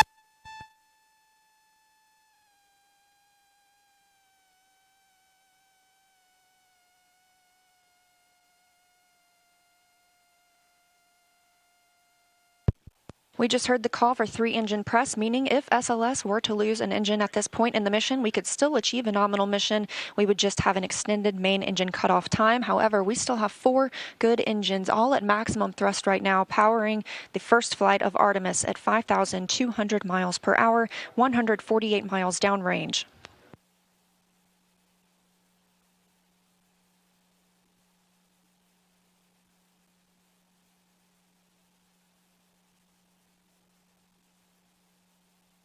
We're 4 minutes and 16 seconds into the flight of Artemis-1. So far, we've had a clean ascent. We saw those solid rocket boosters jettison about 2 minutes and 11 seconds after liftoff. Shortly after, we had the service module panels fairings separate, as well as the launch abort system. The launch abort system was inert for this flight, except to perform this separation.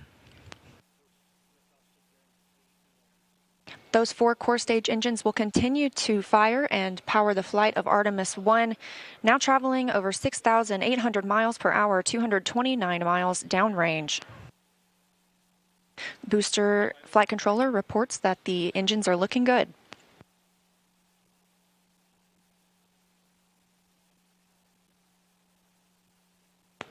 Our core stage main engine cutoff time is about 8 minutes and 3 seconds. We are now at 5 minutes and 11 seconds into the flight, 7,656 miles per hour. Again, 4 good core stage engines, those 4 RS-25 engines. The last time those core stage engines flew, they were taking space shuttles to orbit, and now with upgraded capabilities, they're launching the future of human spaceflight.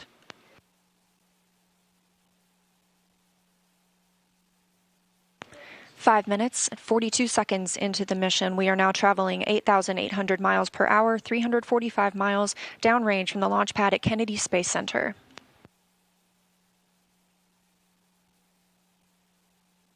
Again, we are anticipating core stage main engine cutoff at about 8 minutes and 3 seconds.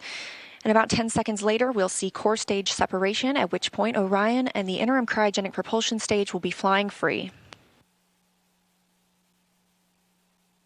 Now traveling over 10,000 miles per hour, 6 minutes and 15 seconds into the flight of Artemis-1, 427 miles downrange. Quiet here on the loops in Mission Control Houston. Teams continue to monitor this first flight.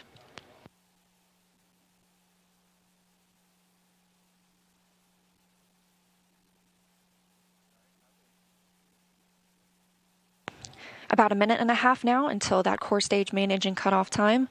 Our 4 core stage engines continue to fire at maximum thrust.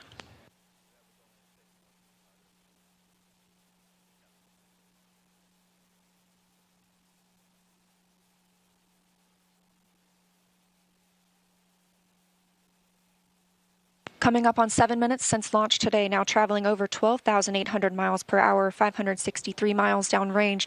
Again, still quiet here in Mission Control, Houston.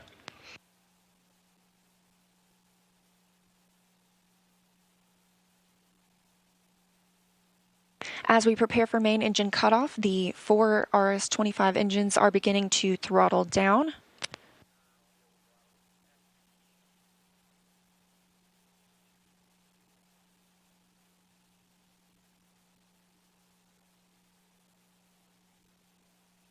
"30 seconds now until core stage main engine cutoff. All 4 engines continue to throttle down.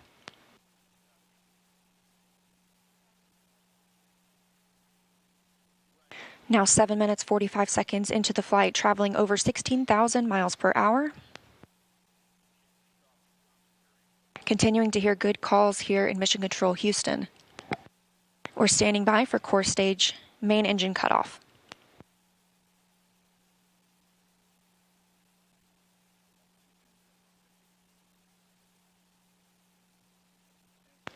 And we have confirmation of core stage main engine cutoff. Orion is now in Earth's orbit.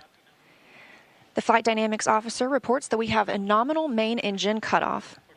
And we just heard the call for core stage separation. That means Orion and the interim cryogenic propulsion stage are now flying free from the core stage of the Space Launch System. The next milestone will be solar array deploy approximately 18 minutes after liftoff. But before Orion stretches its wings, let's check back in with our friends at Kennedy Space Center and hear all about what it was like to hear the rocket roar off the launch pad. Megan and Kayla, I've got to hear all about it. Well, if you're just joining us, welcome to NASA's Kennedy Space Center, where we just watched Artemis-1 launch, our first step towards our next adventure into deep space. As Leah said, I'm NASA's Megan Cruz, and this is NASA astronaut Kayla Barron. And I'm kind of still giddy and speechless.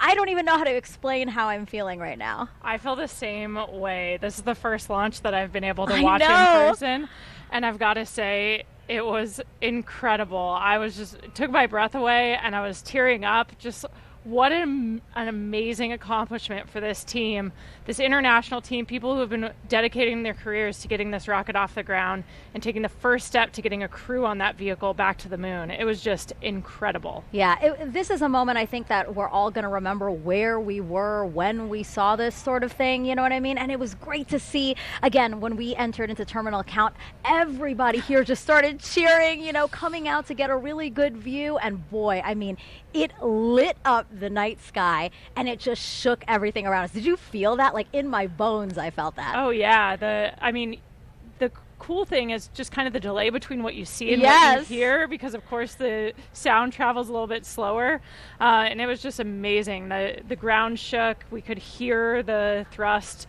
pushing that rocket into space. 8.8 million pounds of thrust. Yes. It's incredible. It was amazing to see here live in person. How does it compare? So this is your first launch on the ground. How does it compare to your launch when you're in the capsule soaring towards space?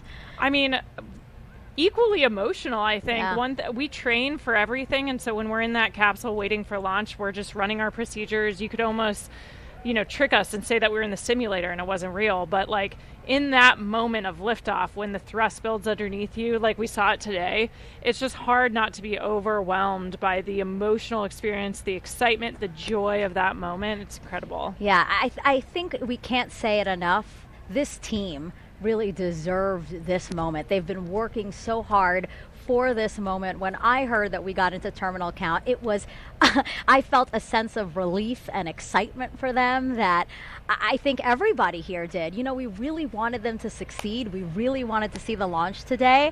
And wow, I will never forget this. Me neither. It was an incredible experience to be here and see that happen. Yeah. Was there anything that was particularly surprising to you? Again, this is your first launch. What were you expecting?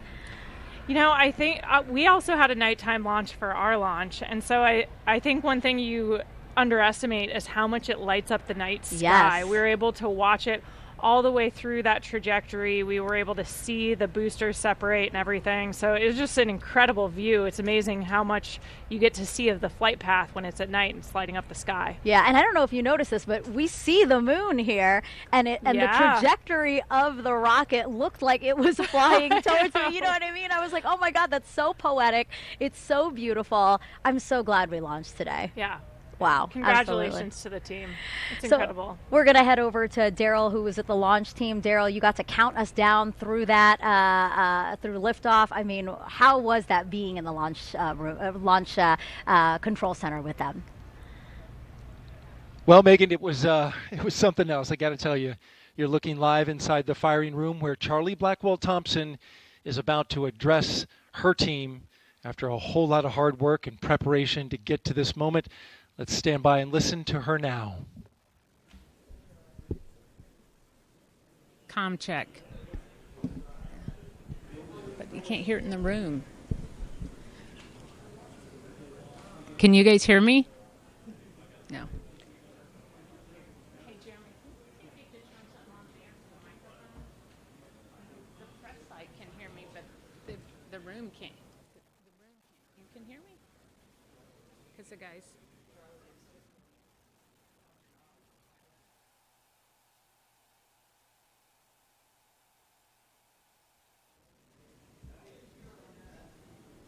I don't know what he's telling me to do.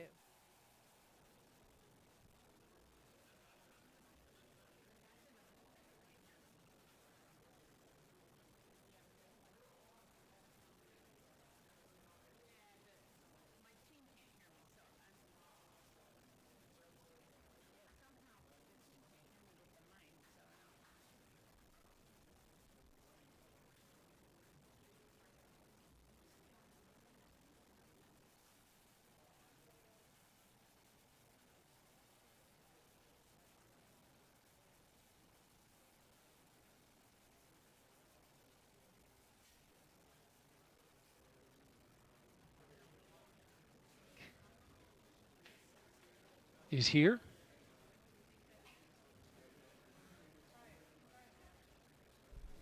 Can you guys hear me? Oh, there we go. Is he ready for me?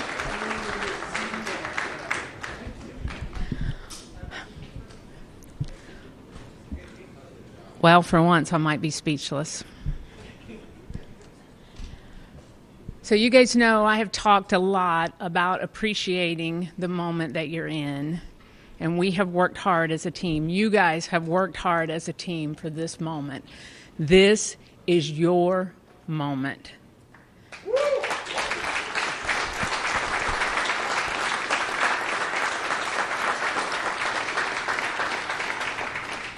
It is not by chance that you are here today. So I want you to look around at this team and know that you have earned it. You have earned your place in the room. You have earned this moment. You have earned your place in history. You were part of a first. Doesn't come along very often. Once in a career, maybe. But we are all part of something incredibly special, the first launch of Artemis.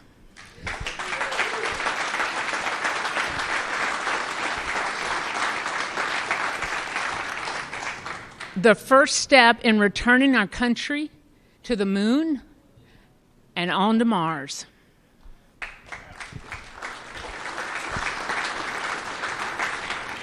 What you have done today will inspire generations to come.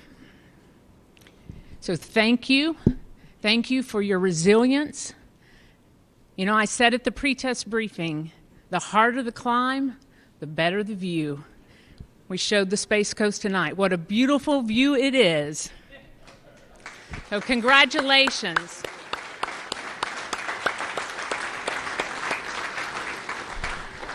So we got a couple of traditions here in launch control.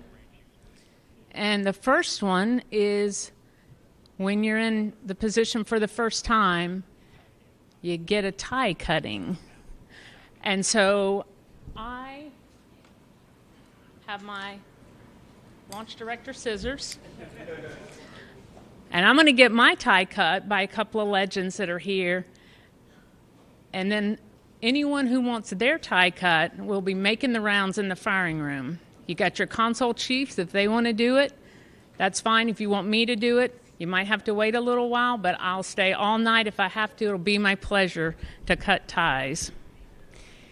So I'm going to take care of mine, and then I have one other presentation that I want to make this evening.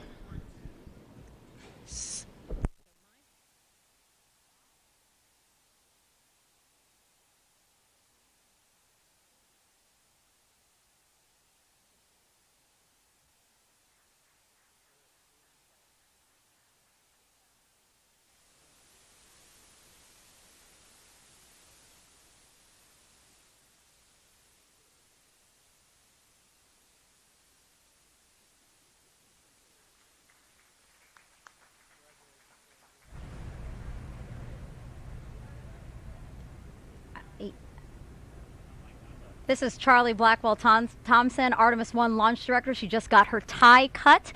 That is a tradition here at NASA. We just got to hear her talk to the team, and one thing that really stuck out to me that she said is that they've really earned their place in history. We're coming up on solar array deploy. Let's go on to Leah. Thanks, Megan. And yes, we're here in Mission Control Houston, still monitoring the Artemis-1 mission and the first flight of Orion atop the Space Launch System. So far, we saw successful liftoff at 1:47 a.m. Eastern Time, all the way through separation from the core stage. We now have Orion and the interim cryogenic propulsion stage flying free. And we've just heard that we have initiated solar array deploy. So we are turning our focus to that. The spacecraft was running on battery power, but stretching these wings will allow it to stop relying on those batteries and significantly extend the time it can stay in space. So solar array deploy takes about 12 minutes. We have 4 solar arrays that we need to deploy and latch. These will provide power to the spacecraft on its journey to distant retrograde orbit and all the way back to Earth. Once these are properly configured, again, Orion will no longer need to rely solely on battery power. And we expect this to be done about 30 minutes after liftoff. Right now, we're 19 minutes since liftoff today. Orion is now traveling 17,175 miles per hour. We're continuing to hear good calls here in Mission Control Houston from the flight controllers monitoring the mission. A little bit about these solar arrays as we wait. Again, we heard the call that the deploy has been initiated. We'll hear a little bit more about that once they start to unfold. These 4 solar arrays generate 11 kilowatts of power, which is enough electricity to power 2 3-bedroom houses, and they have a wingspan of 63 feet. Just one of these 6.5 by 6.5 foot panels has 1,250 solar cells. So you're looking at a total of 15,000 solar cells. Now, we just heard the call that all 4 solar arrays have been released. So we initially heard the initiation call. That command had been sent. Now those 4 solar arrays are released. Again, this is about a 12-minute process. These solar arrays will deploy straight, and you're getting a live view right now. This is really exciting. They'll eventually be swept back against the vehicle prior to translunar injection burn to prevent any loads from breaking or damaging the arrays. And on the end of each solar array is a camera that will capture imagery for us throughout the mission, along with a few other cameras placed outside and inside the spacecraft to help us monitor and perform various other inspections. Of course, if you recall the Apollo capsule design, there were no solar arrays. We had fuel cells instead. So this design with arrays gives us the opportunity to stay in orbit longer since we practically have no limit to the energy available for use from the sun. Coming up on 21 minutes since liftoff. Orion is attached to the interim cryogenic propulsion stage. You can see those 4 solar arrays unfolding now. And again, Artemis-1 is a flight test. It's paving the way for a sustainable presence at the moon. Looking forward to the future, Gateway will be our space station in lunar orbit. And we have some similarities and differences in the solar arrays unfolding right now on Orion and those that'll be on Gateway.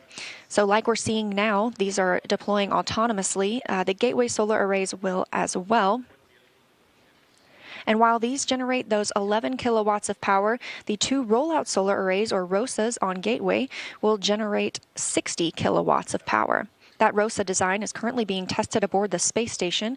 We have 2 new ones installed and a spacewalk conducted earlier today, preparing for another set.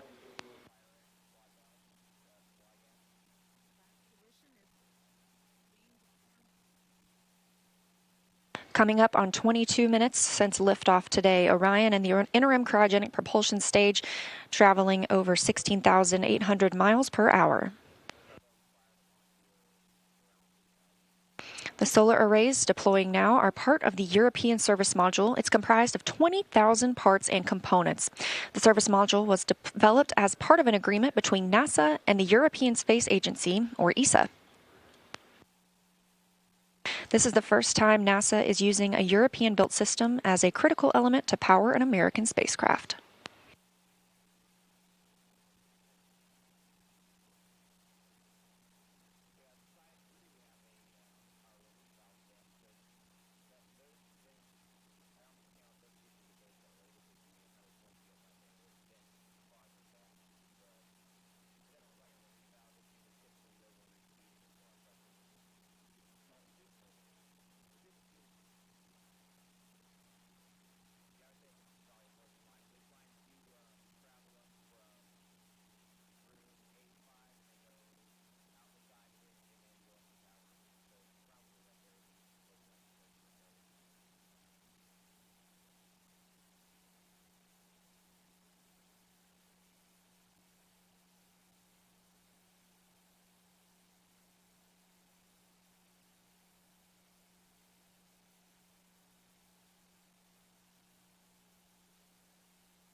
Coming up now, and 24 minutes into the flight of Artemis-1, spacecraft now traveling at 16,500 miles per hour around the Earth. We are in solar array deploy, and we have confirmation all 4 arrays are deployed.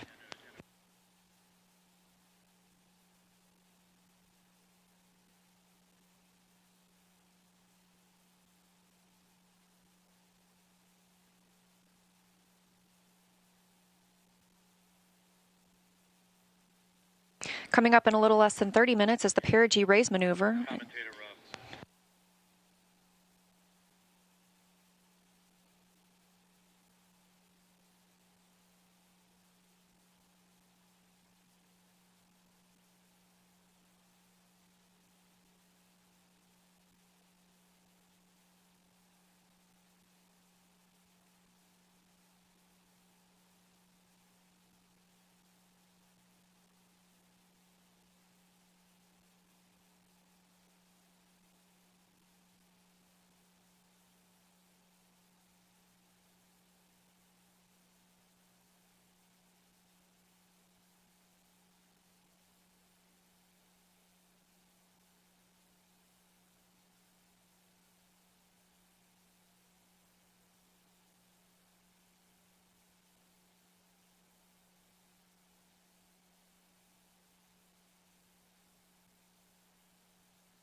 And with our launch at 1:41 Eastern Time this morning, we are looking for a perigee raise maneuver about 53 minutes into today's flight. Again, we are now 25 minutes and 47 seconds into the flight, and we have a complete deployment of all 4 solar arrays.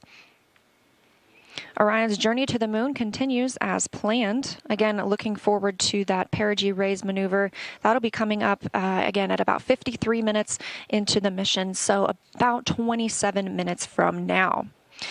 During the perigee raise maneuver, the interim cryogenic propulsion stage will use its RL-10 engine to lift the lowest point of Orion in Earth's orbit. The current orbit is more of an oval shape than a perfect circle, and this burn will raise that point closest to Earth and make the orbit more circular. This will also include a checkout of Orion's systems and any adjustments to the solar arrays. It'll be a short burn, less than 30 seconds long, but critical to keep us on track, and it also prepares us for the next engine burn to send Orion to the moon. That's the translunar injection burn.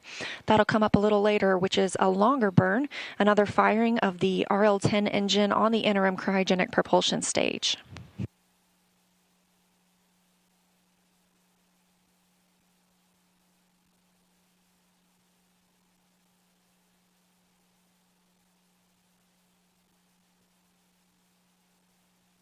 We caught a glimpse there of those solar arrays, and with all 4 solar arrays properly deployed, Orion's journey to the moon continues, and we've got more operational updates coming up shortly, but for now, I'm going to toss it back to Megan and Kayla at Kennedy. Leah, thank you so much. Our return to the moon will be different than the last time. We plan to explore more of the lunar surface and learn how to live and work there. With more on our destination, let's bring back NASA's Dan Hewitt with our new moon board. Hey, thanks, Megan. I got to be honest, we ran outside to catch it. I'm still shaking a little bit. That never gets old. That is always one of the coolest things you'll ever see in your entire life. And that rocket was massive and loud and just so cool. All right, the moon. This is why we call it the moon board, but the moon, you know, since the dawn of time, humans have looked at the sky and shouted at our neighbor, I'm going to walk in your face. And in the 60s, we actually did it. 6 times, starting with Neil Armstrong, Buzz Aldrin, Apollo 11, 1969, followed by 5 more successive landings, each time delivering 2 human beings to the surface of the moon. Our last one was Apollo 17, and that was in 1972, Gene Cernan and Harrison Smith stepping off for the last time. Now, we have not sent humans back since then, but they accomplished a lot under Apollo. Lots of technological advancements, deployed science instruments, brought back hundreds of pounds of lunar rocks and regolith, teaching us about the moon and also about our place in the solar system. The moon is fascinating because it doesn't have a lot of the geological processes we have here on Earth. You don't have erosion, you don't have wind and water wearing down rocks, you don't have plate tectonics that are constantly recycling the crust, and so everything out there is really old. In fact, one of the rocks brought back on Apollo 15, called the Genesis rock, was dated to be 4 billion years old, so from the primordial beginnings of our solar system. But as Kayla said a little bit earlier, those missions were measured in days, their spacewalks in just hours. With Artemis, we're looking to go and we're looking to stay.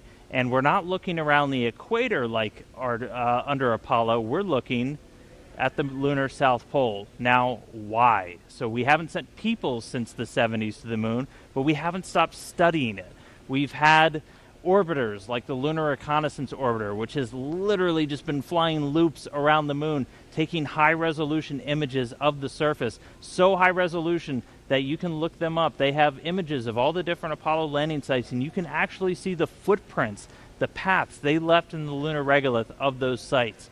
We had a mission called L-Cross, which slammed a probe into a crater on the moon, sending out material, some of which potentially hadn't seen direct sunlight for billions of years, and then analyzing what shot out. And through missions like that and others, we've been able to find that there is water ice trapped in those permanently shadowed areas on the moon. A lot of them center around that South Pole. We have already identified 13 potential landing sites for the Artemis 3 mission.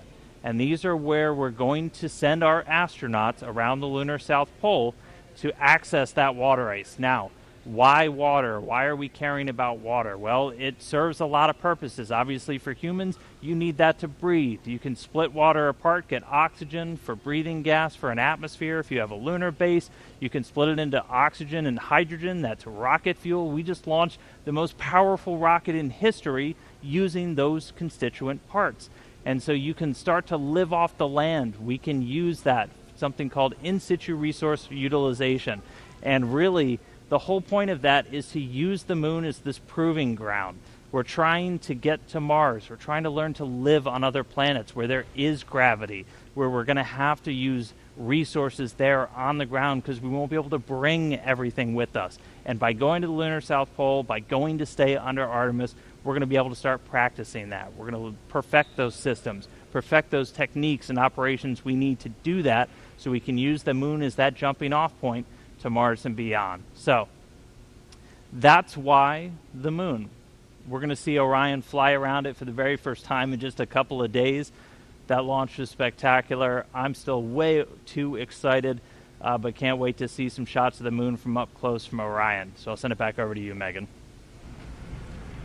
Thanks so much, Dan. So right now we're actually joined by members of the Red Crew. You'll remember from watching the launch coverage that the Red Crew was sent out by the launch team when the launch team identified a small leak on a hydrogen valve inside of the mobile launcher. Well, now here they are. This is Trent Annis. Trent, can you just introduce everybody else here on your team? Yeah, so this is Chad. He's our safety guy. And behind me is Billy. And he's the experienced hydrogen tech out here. And the three of you guys really, I would say, saved the day today. I mean, really, you guys had to go in there to what's called the blast danger zone. You guys are specially trained to be able to do operations on the pad while cryo is loading. Talk to us about getting that call, being told, hey, you guys need to go in there. And it was the first time for all three of you. Yeah, all I could say is we were very excited. I was ready to get up there and go. Really? How are you guys feeling? Very, very comfortable, very confident in the test team and the procedures and our training. We did a great job. Walk us. Oh, sorry. Go ahead. How gratifying it must be for you guys, because you train for this eventuality, but don't always get to do it. Billy was saying that he's been a Red Crew team member for 37 years, and this is the first time he's been called to go into the blast danger zone. So I know for us, when we're training for all of these eventualities, whether it's a spacewalk or robotics operations, you really want to put that training into practice. How do you guys feel like it went today? Amazing. I still can't believe it. It's surreal to me. It's just insane. Yeah, kind of walk us through what you were thinking. So you get there, and what? Is it just like game time and you're really focused, or, you know, how are you feeling? Yeah, I'd say we were very focused on what was happening up there, just making sure we knew what was happening. Because the rocket's, you know, it's alive, it's creaking, it's making venting noises, it's pretty scary. So on zero deck, my heart was pumping. Mm-hmm. My nerves were going, but yeah, we showed up today. I think as soon as we walked up those stairs, we were ready to rock and roll. And they were telling us a bit about it while you were working on it. You guys were actually just torquing down the valve to prevent or reduce the leak rate or stop the leak. Is that right? That's right. Just the packing gland. It was a little loose, so went up there and tightened her up. You're probably still like in this, oh my gosh moment, like all of us are. You know, has it actually hit you, like the role you played today in making Artemis-1 launch? You know, I still can't believe it. Like, it's, like I said, it's surreal and just amazing. I don't know about you guys, but they're nodding along behind you for sure. Anything you want to say to the launch team? Again, this is a big day for the launch team, for you guys, NASA, but really the whole world. I mean, this is a historic launch that I think we'll all remember. Really. You know, we had a lot of people here helping us out, a lot of teams, firing room. I'm sure that was hectic. And, you know, NASA, Boeing, all the other companies did a great job, and we're glad to be part of it. One thing I always like to say is spaceflight is a team sport, and I think you guys perfectly demonstrated that today, right? Like, none of us could accomplish this on our own. It takes a really complex team. Nobody can be an expert in all of the systems, all the technology, all of the workarounds we might have to do to get a rocket off the pad. So thank you for the role you played in that team today. It's awesome. Thank you. Pleasure. Yeah, thank you so much, guys. I appreciate you coming by to talk with us. All right, it's now been about 35 minutes since liftoff of Artemis-1. Orion and ICPS are now free flying, so let's head back to Leah again to talk about how the journey is going so far. Thanks, Megan. And it has been a pretty smooth ride so far. And we are now, again, like you mentioned, coming up on 36 minutes since launch. That puts us about 17 minutes into the until the perigee raise maneuver. That's going to be the maneuver that lifts the lowest point of Orion's orbit around the Earth and puts us where we need to be ahead of the translunar injection burn. The translunar injection burn is that really long burn that we're going to need to send us on to the moon. So we've been treated to some exciting views from the spacecraft today, including, and we hope to see some from inside the cabin, but we expect to continue receiving photo updates throughout the mission. It takes a team, though, to bring the imagery of Orion down to Earth, so let's meet them. The imagery that we're collecting on Artemis-1 and the mission itself is preparing to carry humans to the moon. The Orion Imager team is going to be monitoring every aspect of visual spacecraft performance for the entire duration of the mission. The first time that we're going to be live streaming digital video from its spacecraft back down to the Earth from the vicinity of the moon. That's never been done before. What we'll be transmitting live streaming will be lower resolution, more compressed, because we have to fit it into a thinner pipe, if you will. Every one of these cameras is in its position where it is and it's configured the way it is for a very specific reason. We're going to be monitoring anything that we can see with the cameras for spacecraft performance. The imagery teams at NASA are composed of dozens and dozens of very highly trained, very specialized people, engineers, technicians, analysts. If we can see it, we're going to try and keep an eye on it. Imagery has been invaluable throughout the history of NASA. We flew cameras on Mercury, Gemini, Apollo, all of that stuff that we saw with the astronauts around the moon. It helps us detect the unknown unknowns. It allows us to see things that we didn't anticipate happening before. So when we do fly people on Artemis 2, we can have a high confidence that everything is working the way it should.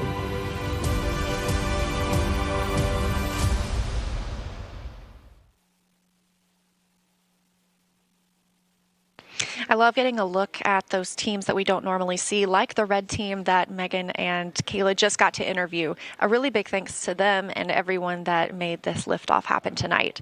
So we are going to toss it back to Megan and Kayla now at KSC. Again, we're about 15 minutes away from perigee raise maneuver. Thank you, Leah. Yeah, we wanted to take us back into Orion and talk about some of the science that's being enabled by Artemis-1 today. So inside of Orion are 10 of these. So they're called CubeSats because they're tiny satellites. Essentially, they're the size of the shoebox when they're folded down, but then once they're deployed, they're opened up. They have solar arrays, things like that. That's when it gets a lot bigger. Now, these are called secondary payloads for this mission. Kayla, can you talk to us about what secondary payloads are? Yeah, it just really means that it's not a primary objective of the mission. We're not relying on the success of these CubeSats for overall mission success. It's kind of a bonus payload, right? A chance to deploy these satellites that have different sensors on them and collect some awesome data to support other research objectives. Yeah, and I know battery life was a concern for some of them, but all 10 were deployed, and scientists, I'm sure, are eager to see what kind of information that hopefully they'll be able to get. And they're just some of several research projects on this flight that will help gather data about the moon and more. Artemis-1 is paving the way for us to explore deeper and deeper into space. I think Artemis-1 is significant on so many levels. It is a new frontier to do science. So the primary objective is to test the Orion spacecraft integrated with the Space Launch System. And it is designed to carry out the boldest of the bold missions. But it's more than just learning how to travel in space. We're taking a lot of cool science along with us on this first mission to the moon. So as NASA plans to go back to the surface of the moon and then onto Mars, we want to spend more time there, and that's riskier business. So the more we learn about the moon itself and the environment where we'll be operating, the better we can prepare. We have 10 CubeSats we call secondary payloads, which are small scientific spacecraft of their own that will each be conducting their own scientific mission. All of these payloads in some form or fashion will help us going forward. They are going to be studying the moon. And they're going to help us understand what is the moon made out of, what types of rocks, what types of regolith, what types of ice, what's mixed in with water that might be present. One of them actually is going to attempt to land on the moon. They're going to be studying the sun. Understanding and studying the space environment or the space weather. Some different propulsion systems. These novel ideas will ultimately turn into the technology and the systems that we want to use going forward. There's a lot of cool things going on between all these CubeSats that make up our secondary payloads. Additionally, inside the Orion, we'll be flying an experiment to study space biology. Space biology is where we study the underlying changes that Earth-based biological systems undergo when they're in space. Or basically, how does life respond to the space environment? The level of ionizing radiation that you experience when you go beyond the Van Allen belt, so you go beyond the protective magnetic sphere that we have around us, you then get exposed to higher levels of ionizing radiation. So we are flying several space biology experiments. We will take a series of materials, plant seeds, fungi, the yeast cell, algae, and ride along the trip. And then when it comes home, we can analyze how they responded to that environment. This research will help us thrive in space. It will help us to go further and stay there longer. In addition to space biology, we'll be learning about how to make astronauts more effective in the Orion in the future. An example of that is something called the Callisto Technology Demonstration. Lockheed Martin built the Orion spacecraft for NASA, and we'll be flying a secondary payload that's a demonstration payload called Callisto. So we took the technology from Amazon for Alexa and the WebEx technology from Cisco, and so we built a digital assistant, if you will, a custom space-qualified Alexa. Alexa, how does the life support system work? Orion's life support system is the environmental control and life support system oracles. And so this payload is a demonstration mission to show how astronauts in the future could use this technology as an innovative user interface. So there you have it. I hope you agree with me. This is exciting. I am just over the moon excited for the Artemis I launch. The science we'll conduct on Artemis I lays the groundwork to ensure that we can safely conduct scientific activities at the moon with our astronauts going forward. This really is the stepping stone for us as we take that next giant leap in space exploration. So a lot of great science also happening on the International Space Station. I got to speak with astronauts Jessica Watkins and Samantha Cristoforetti while they were still on board about the research there that will benefit future Artemis missions.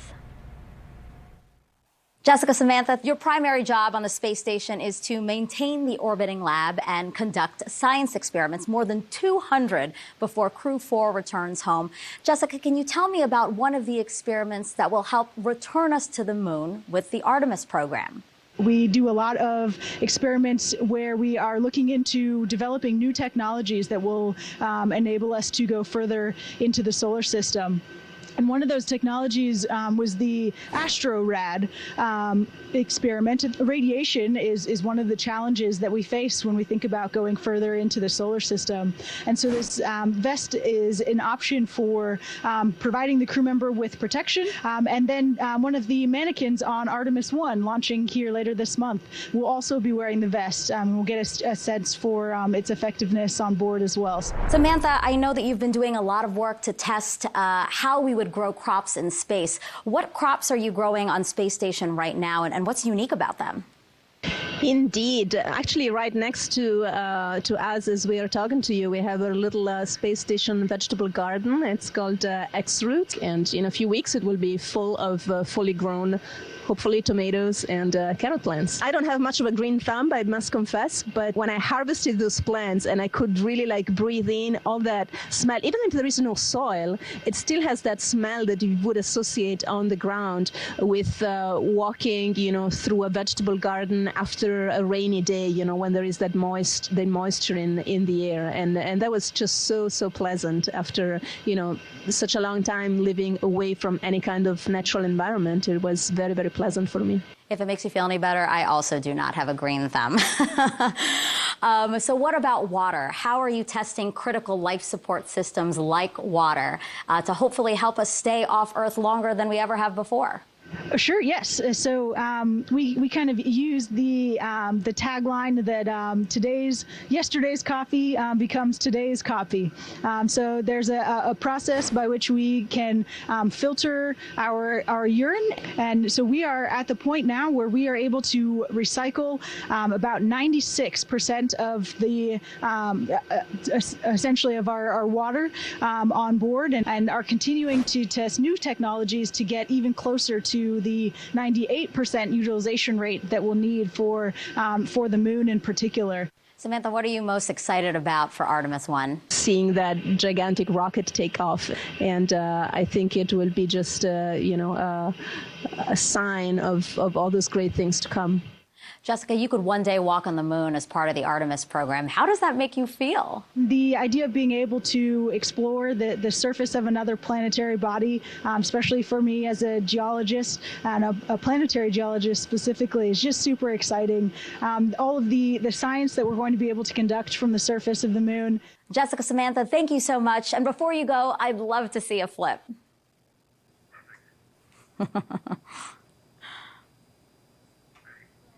Laugh. I love it. And a double backflip at that. Now, Kayla, you, of course, lived and worked on the International Space Station as part of Crew 3. Do you enjoy, or did you enjoy, doing all those science experiments while you were there? It's a lot of hard work.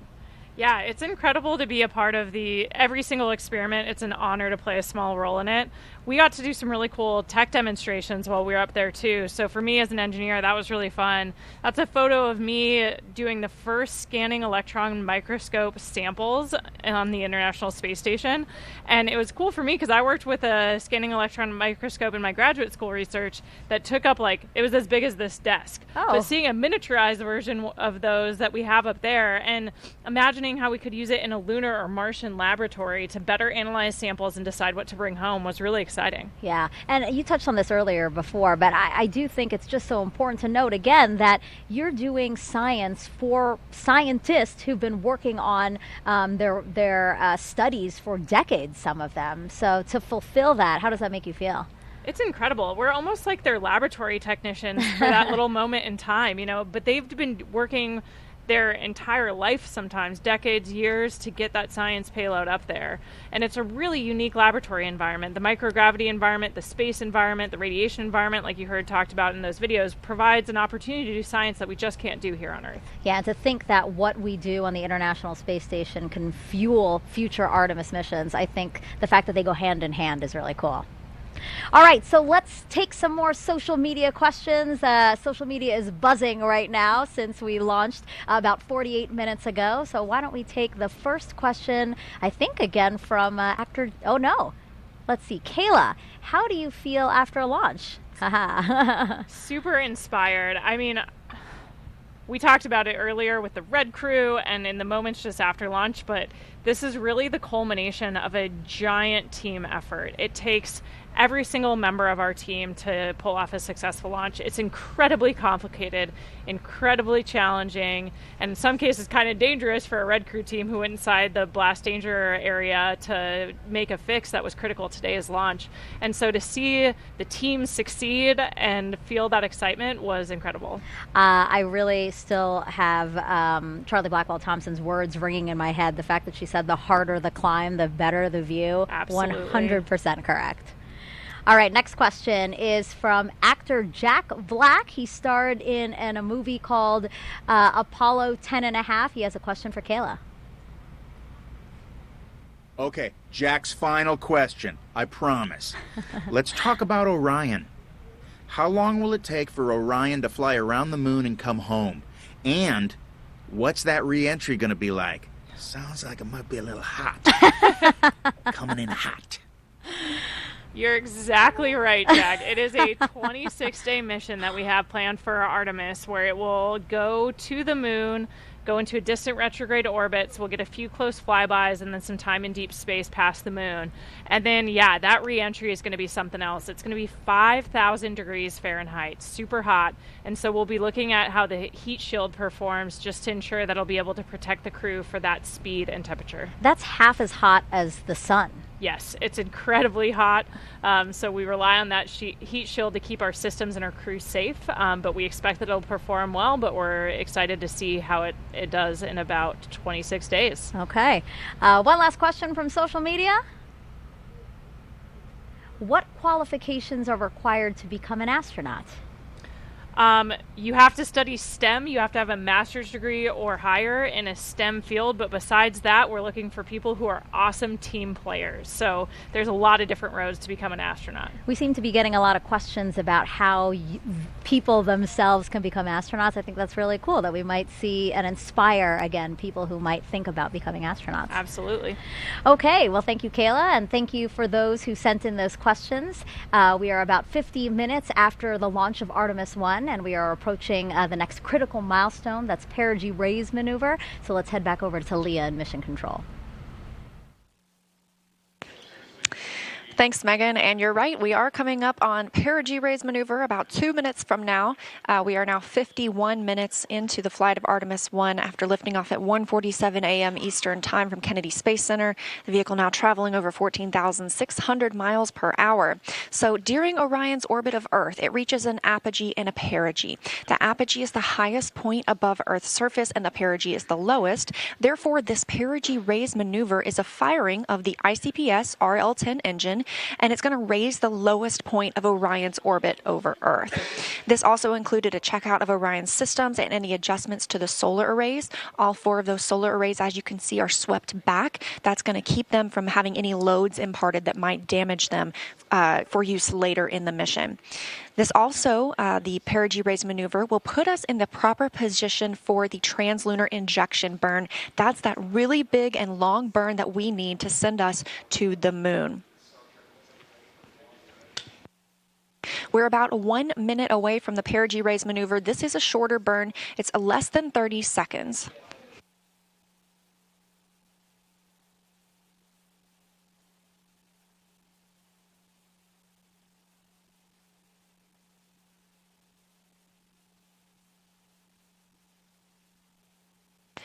About 45 seconds until the perigee raise maneuver.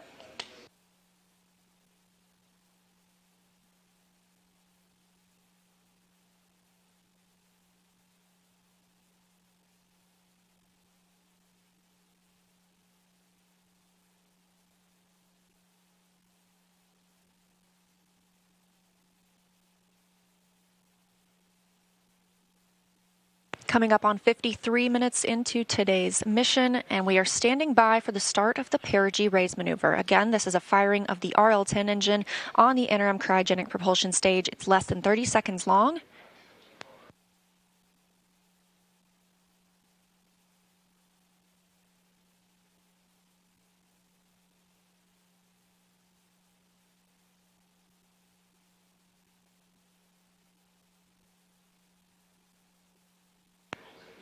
And we have confirmation of perigee raise maneuver ignition and full thrust.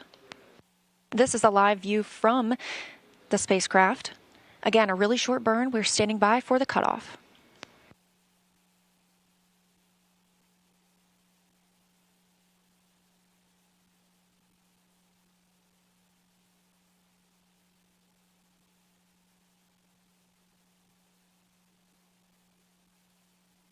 And we have confirmation of perigee raise maneuver cutoff.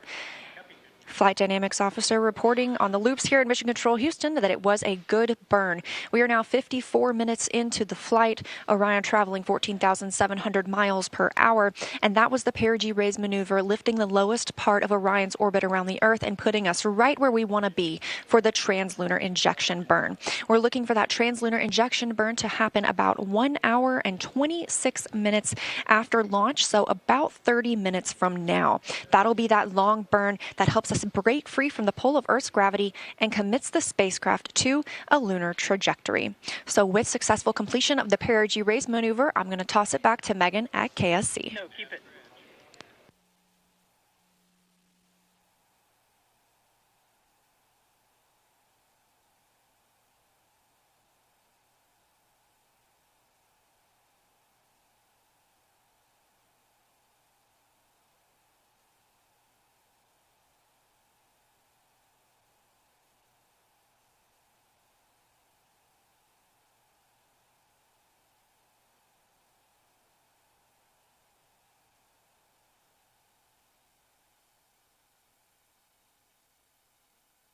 I hope you didn't miss it, but if you did, we have a quick replay of the launch here.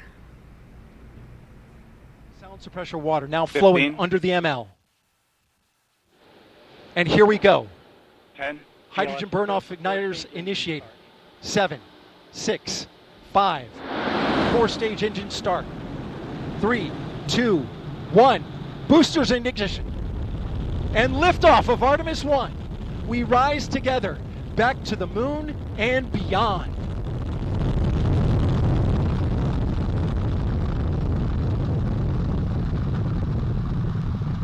All 4 RS-25 engines on the core stage and 2 solid rocket boosters now propelling the vehicle at 128 miles per hour. Hearing good control on the roll from teams in Mission Control Houston. All good calls so far. Now 30 seconds into the flight of Artemis 1. First milestone will be forward the vehicle to pass through max Q at about 1 minute and 9 seconds into launch. This is the greatest period of atmospheric force on the rocket.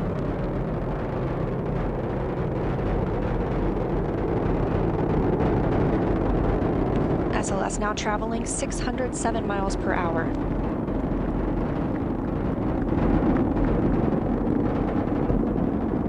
You're looking at 8.8 million pounds of maximum thrust. Quiet here in the loops in Mission Control. The 4 core stage engines are throttling down ahead of passing through. Now to celebrate Artemis 1's successful liftoff is NASA Administrator Bill Nelson. Administrator, you got to share what you just told Kayla and I. You said that that was the biggest flame you've ever seen. That's the biggest flame I've ever seen. It's the most acoustical shock wave that I had ever experienced. We were out on the roof of the Launch Control Center, and I'm telling you, you definitely knew that there was some energy being expended over there. So what does it mean to you to be the leader of our organization for a historic launch like this? We've been talking about the team it takes to get this done. How does it feel to be at the helm of that ship? Well, I got to talk to the Launch Control Center team, and I said to them, you all are a part of a great legacy that has been many, many years coming, a lot of sweat and tears, and this legacy is now taking us as we explore the heavens. And it didn't end with Apollo 17, but this time we're going back and we're going to learn a lot of what we have to, and then we're going to Mars with humans. Why is it such a priority for the agency to land the first woman and first person of color on the moon through this Artemis program? Well, I think it's reflective of us. It's reflective of America. We are people, our Latin emblem is E pluribus unum. In the chamber of the United States Senate, over that main door is E pluribus unum, out of many, one. And so our astronaut corps reflects that. And it's going to be the first boots back on the moon are going to be the first woman and the next man. Yeah. And another goal of the Artemis program is to spur economic development. Can you talk to us about how this program has been able to do that for the country? Well, if you put it in NASA's economic report terms, it's billions of dollars affecting the economy, almost 400,000 jobs.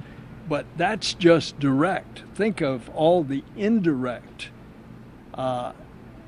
expenditures that are causing the economy to rise and more jobs. For example, what you guys are doing on the station, a lot of your research. Take, for example, the pharmaceutical research. You're helping already one drug that's being manufactured on Earth better because of what you learned in space, and that drug is attacking cancer. Now, what's the value of that? That's just additional value that is added. I remind everybody, in everybody's pocket, they've got a cell phone, and that's got a camera. And that's a camera on a chip that came out of the NASA space program. That's right. Absolutely. In addition to those innovative new technologies and the economic impact, I think for me, seeing this launch today, it's so palpable, just that human desire to explore. What do you think about what we're doing to inspire the Artemis and the generations to follow us? Well, I think all you have to do is walk into a classroom of kids and look how their eyes get big when you start talking about space. And that is going to multiply itself manyfold as we go back to the moon and then on to Mars. It's also going to bring about a new generation of engineers and mathematicians and technologists and scientists, and all the benefits of that additional activity and education coming out of the Artemis generation. Look what that's going to do for our country and our economy, as well as for our international partners. And it's a great day. Couldn't have said it better myself. Administrator, thank you so much for joining us for this momentous occasion. As you said, this is the beginning of a new age in space exploration. Thank you so much. Thank you, ma'am. And Kayla, that's going to do it for us here at the host desk. Launch was just the first step in a nearly 26-day mission. Our colleagues in Houston will now continue the broadcast to bring you the next big milestone to the moon. From Kayla and me, have a great day, and go Artemis 1. Go Artemis.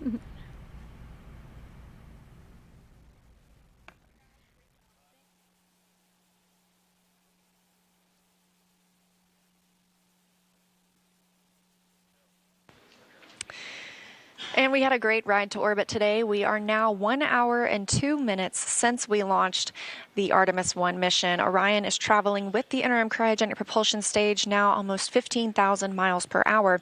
We recently saw the perigee raise maneuver. That's where we lifted the lowest point of Orion's orbit around the Earth, and it puts us in the perfect position to prepare us for translunar injection burn coming up in about 25 minutes.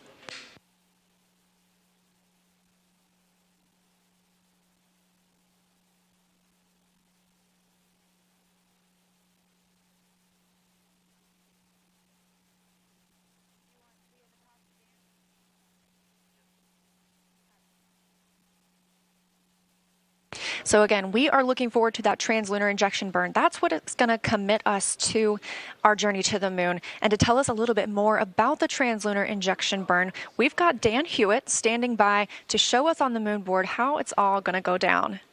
Hey, thanks, Leah. Everybody, welcome back to the moon board. So translunar injection, this is the big one. Just a refresher, we're going to be using this, the interim cryogenic propulsion stage. This is what's taken over for all of our in-space propulsion maneuvers after that core stage and those boosters have since dropped away. Modified upper stage from the Delta IV family of rockets from United Launch Alliance.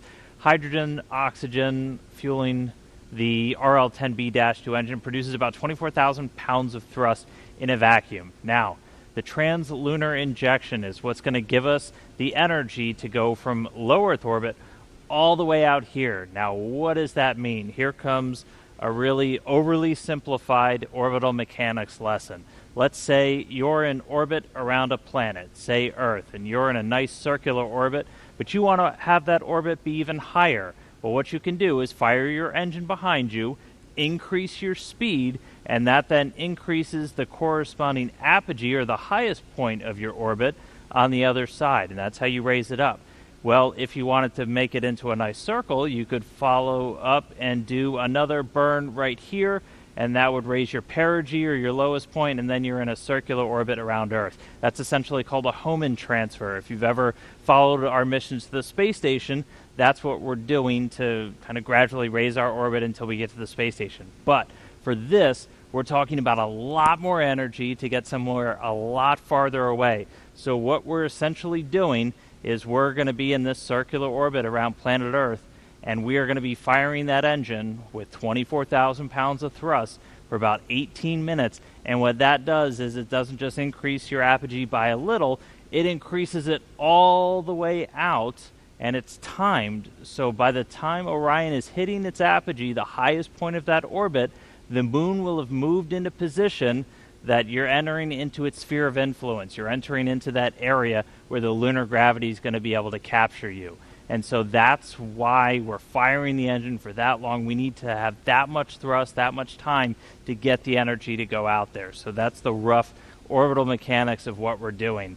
Now, after that TLI burn is done, the ICPS is going to separate. Its job largely done in the Artemis-1 mission. As we heard, it's got some secondary payloads up in this stage adapter here that it's going to deploy on its way out. The ICPS will have one more burn after TLI called the disposal burn. And what that's going to do is put it on a trajectory almost looking parallel to that of Orion, where it's going to go around the moon, slingshot away, and then go into what's called a heliocentric orbit. It's actually going to go into orbit around the sun, just like Earth. It's going to leave the Earth-Moon system completely. And then after that, all of the propulsion duties get handed over to the European Service Module.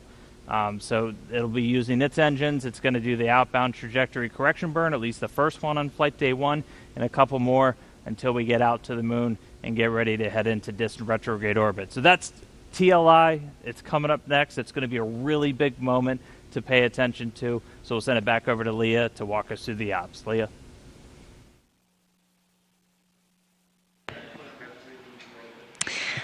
Thanks, Dan. We are 1 hour, 6 minutes, and 30 seconds into the flight of Artemis-1, now traveling over 15,200 miles per hour. Again, we've recently had the perigee raise maneuver, and in less than 20 minutes now, we'll be looking for the translunar injection burn that Dan just showcased that's going to send us to the moon. But our mission started off with an epic show from the Space Launch System.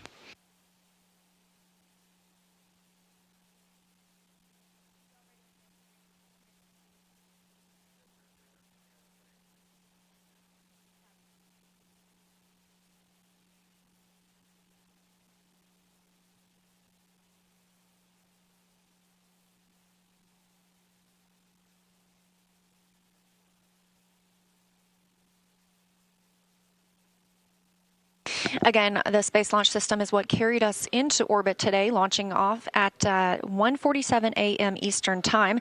And we've got a couple of special guests from Marshall Space Flight Center. We have Bruce Tiller, the Solid Rocket Booster Manager, and Johnny Heflin, the RS-25 Engine Manager, to tell us more about the maiden voyage of the rocket. Now, they both got to watch it live at Kennedy Space Center. So a big hi to you, Bruce and Johnny. Thank you so much for joining us today. Thank you. Thank you for having us. Yes, pleasure to be here. And can you tell me a little bit about SLS performance today? Did it perform as you expected?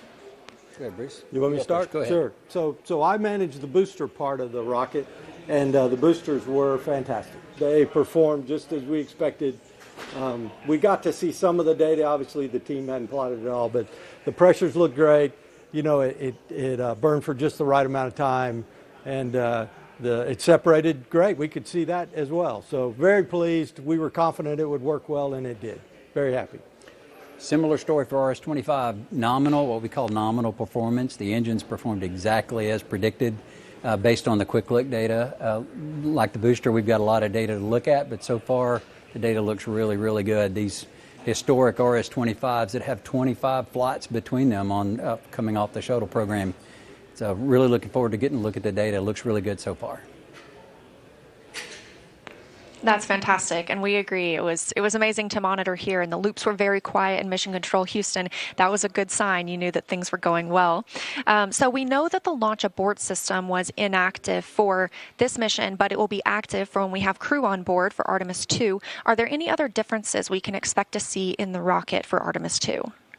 So for the boosters, by and large, no. If I talk about the boosters from top to bottom, we are going to make one change, though, because of the crew is on it. We're going to have a delay timer in there so that if for some reason they need to abort, we have a few seconds there before, after they abort, before the termination system destroys the rocket. So we will add that, but other than that, nope, these boosters will be the same. Second flight is the first. Same story for RS-25. It will be the next set of 4 heritage engines from the shuttle program. Configuration-wise, they'll be the same as what we flew today.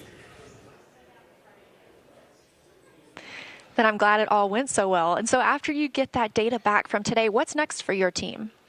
Well, for my team, we've still got a ton of work to do. We're not only I mean, we're working on at least 3 flight sets at the same time, and so we've got 2 and 3 and 4 to work on. We also are working on a new booster that's a composite case design that will replace this steel case version that we're flying today. So we're excited about that, and there's a lot of work going on there as well. So we've got a lot to do, and we'll just keep doing it. So RS-25, super busy as well. We have the Artemis II engines have already been delivered to MAF, and they're on schedule to be installed in the Artemis II core stage in mid-January. We're also about to start the certification test series for the new RS-25 engines that we're building. We have heritage engines for the first 4 flights. Beyond that, coming in on Artemis 5, we will fly what we call the RS-25 restart engines that have been redesigned to reduce cost and reestablish manufacturing for future flights. So we're really excited to get into that certification test series really soon as well. All right, well, thank you both so much again for joining us. I'm glad that you got to watch the launch, and a major congratulations to you and your teams for all of the effort that you've poured into this. Go Artemis. Great day. Great day. Thank you so much. All right, and we are now 1 hour and 12 minutes into the flight of Artemis 1. We are traveling at orbital velocity. Again, Orion is currently attached to the interim cryogenic propulsion stage, which recently performed the perigee raise maneuver. And we are standing by for translunar injection burn, now less than 15 minutes away. It's going to be about an 18-minute burn that will commit us to the moon. Part of the Artemis program's goal is to inspire the next generation of dreamers and explorers. So we want to show you what students are doing right now to bring the Artemis missions to life.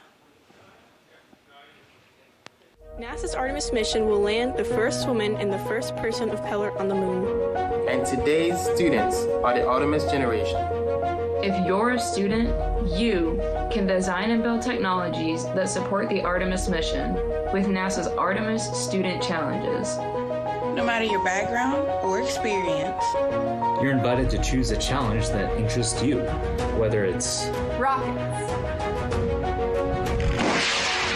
robots, tools, software,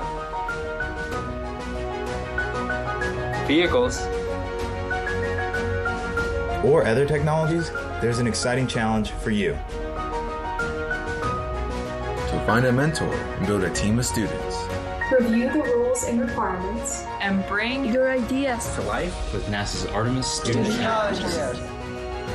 Visit stem.nasa.gov/Artemis and see how you can join one of NASA's mission-related student challenges.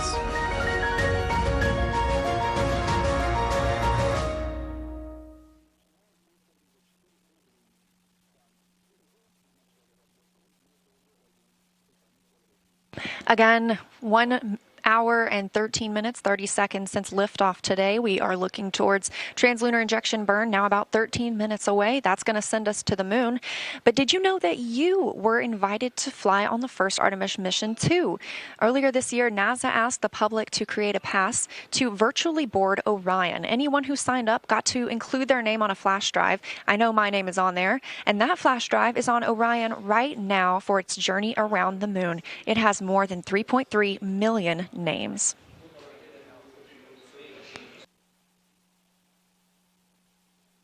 The Orion spacecraft is designed to carry 4 crew members to lunar orbit, which we're preparing for on Artemis II. NASA astronaut Randy Bresnik brought us through the hatch of the vehicle to show us where those future crew members will live and work during their journey. This is the Orion crew station, where the crew will be when they fly the vehicle. As you can see, the commander seat's on the left, the pilot seat is on the right. Compared to the space shuttle, which had over 1,200 switches, controls, and circuit breakers, Artemis astronauts will have much less, only about 63. Inside, the crew of 4 can live and work for up to 21 days at a time, which is several days longer than the previous crewed Apollo missions to the moon. The interior is about 30% larger than those Apollo-era capsules to give more crew living and working space. Everything crew needs is packed right under the floor, thanks to the Orion stowage system. Under these panels is space for everything ranging from food, clothing, sleeping bags, to science and camera equipment, and even the tools necessary to perform repairs if required. On the upper part of the crew compartment, or what we call the overhead, is the docking compartment, a crucial component to future exploration. It allows crews to dock the Orion capsule to Gateway, NASA's next generation lunar outpost. Once they dock, crews will have the ability to board the lunar landers also attached to the Gateway and then head down to the surface of the moon. Through these windows, the 4 crew members will have amazing front row seats of their journey to and from the moon. Do you remember Apollo 8 and Bill Anders' famous photo of Earthrise as they came around the moon and saw it for the first time? Imagine being one of those first crew members on Orion, having their own modern-day Earthrise, and knowing they are traveling farther from Earth than humans have ever traveled before. Thanks to thousands of people from across the country and around the world who have helped with the research, design, construction, testing, and more testing. My fellow astronauts and I know that whoever gets selected for future Artemis missions, they're going to have the journey of a lifetime on board the spectacular vehicle we call Orion.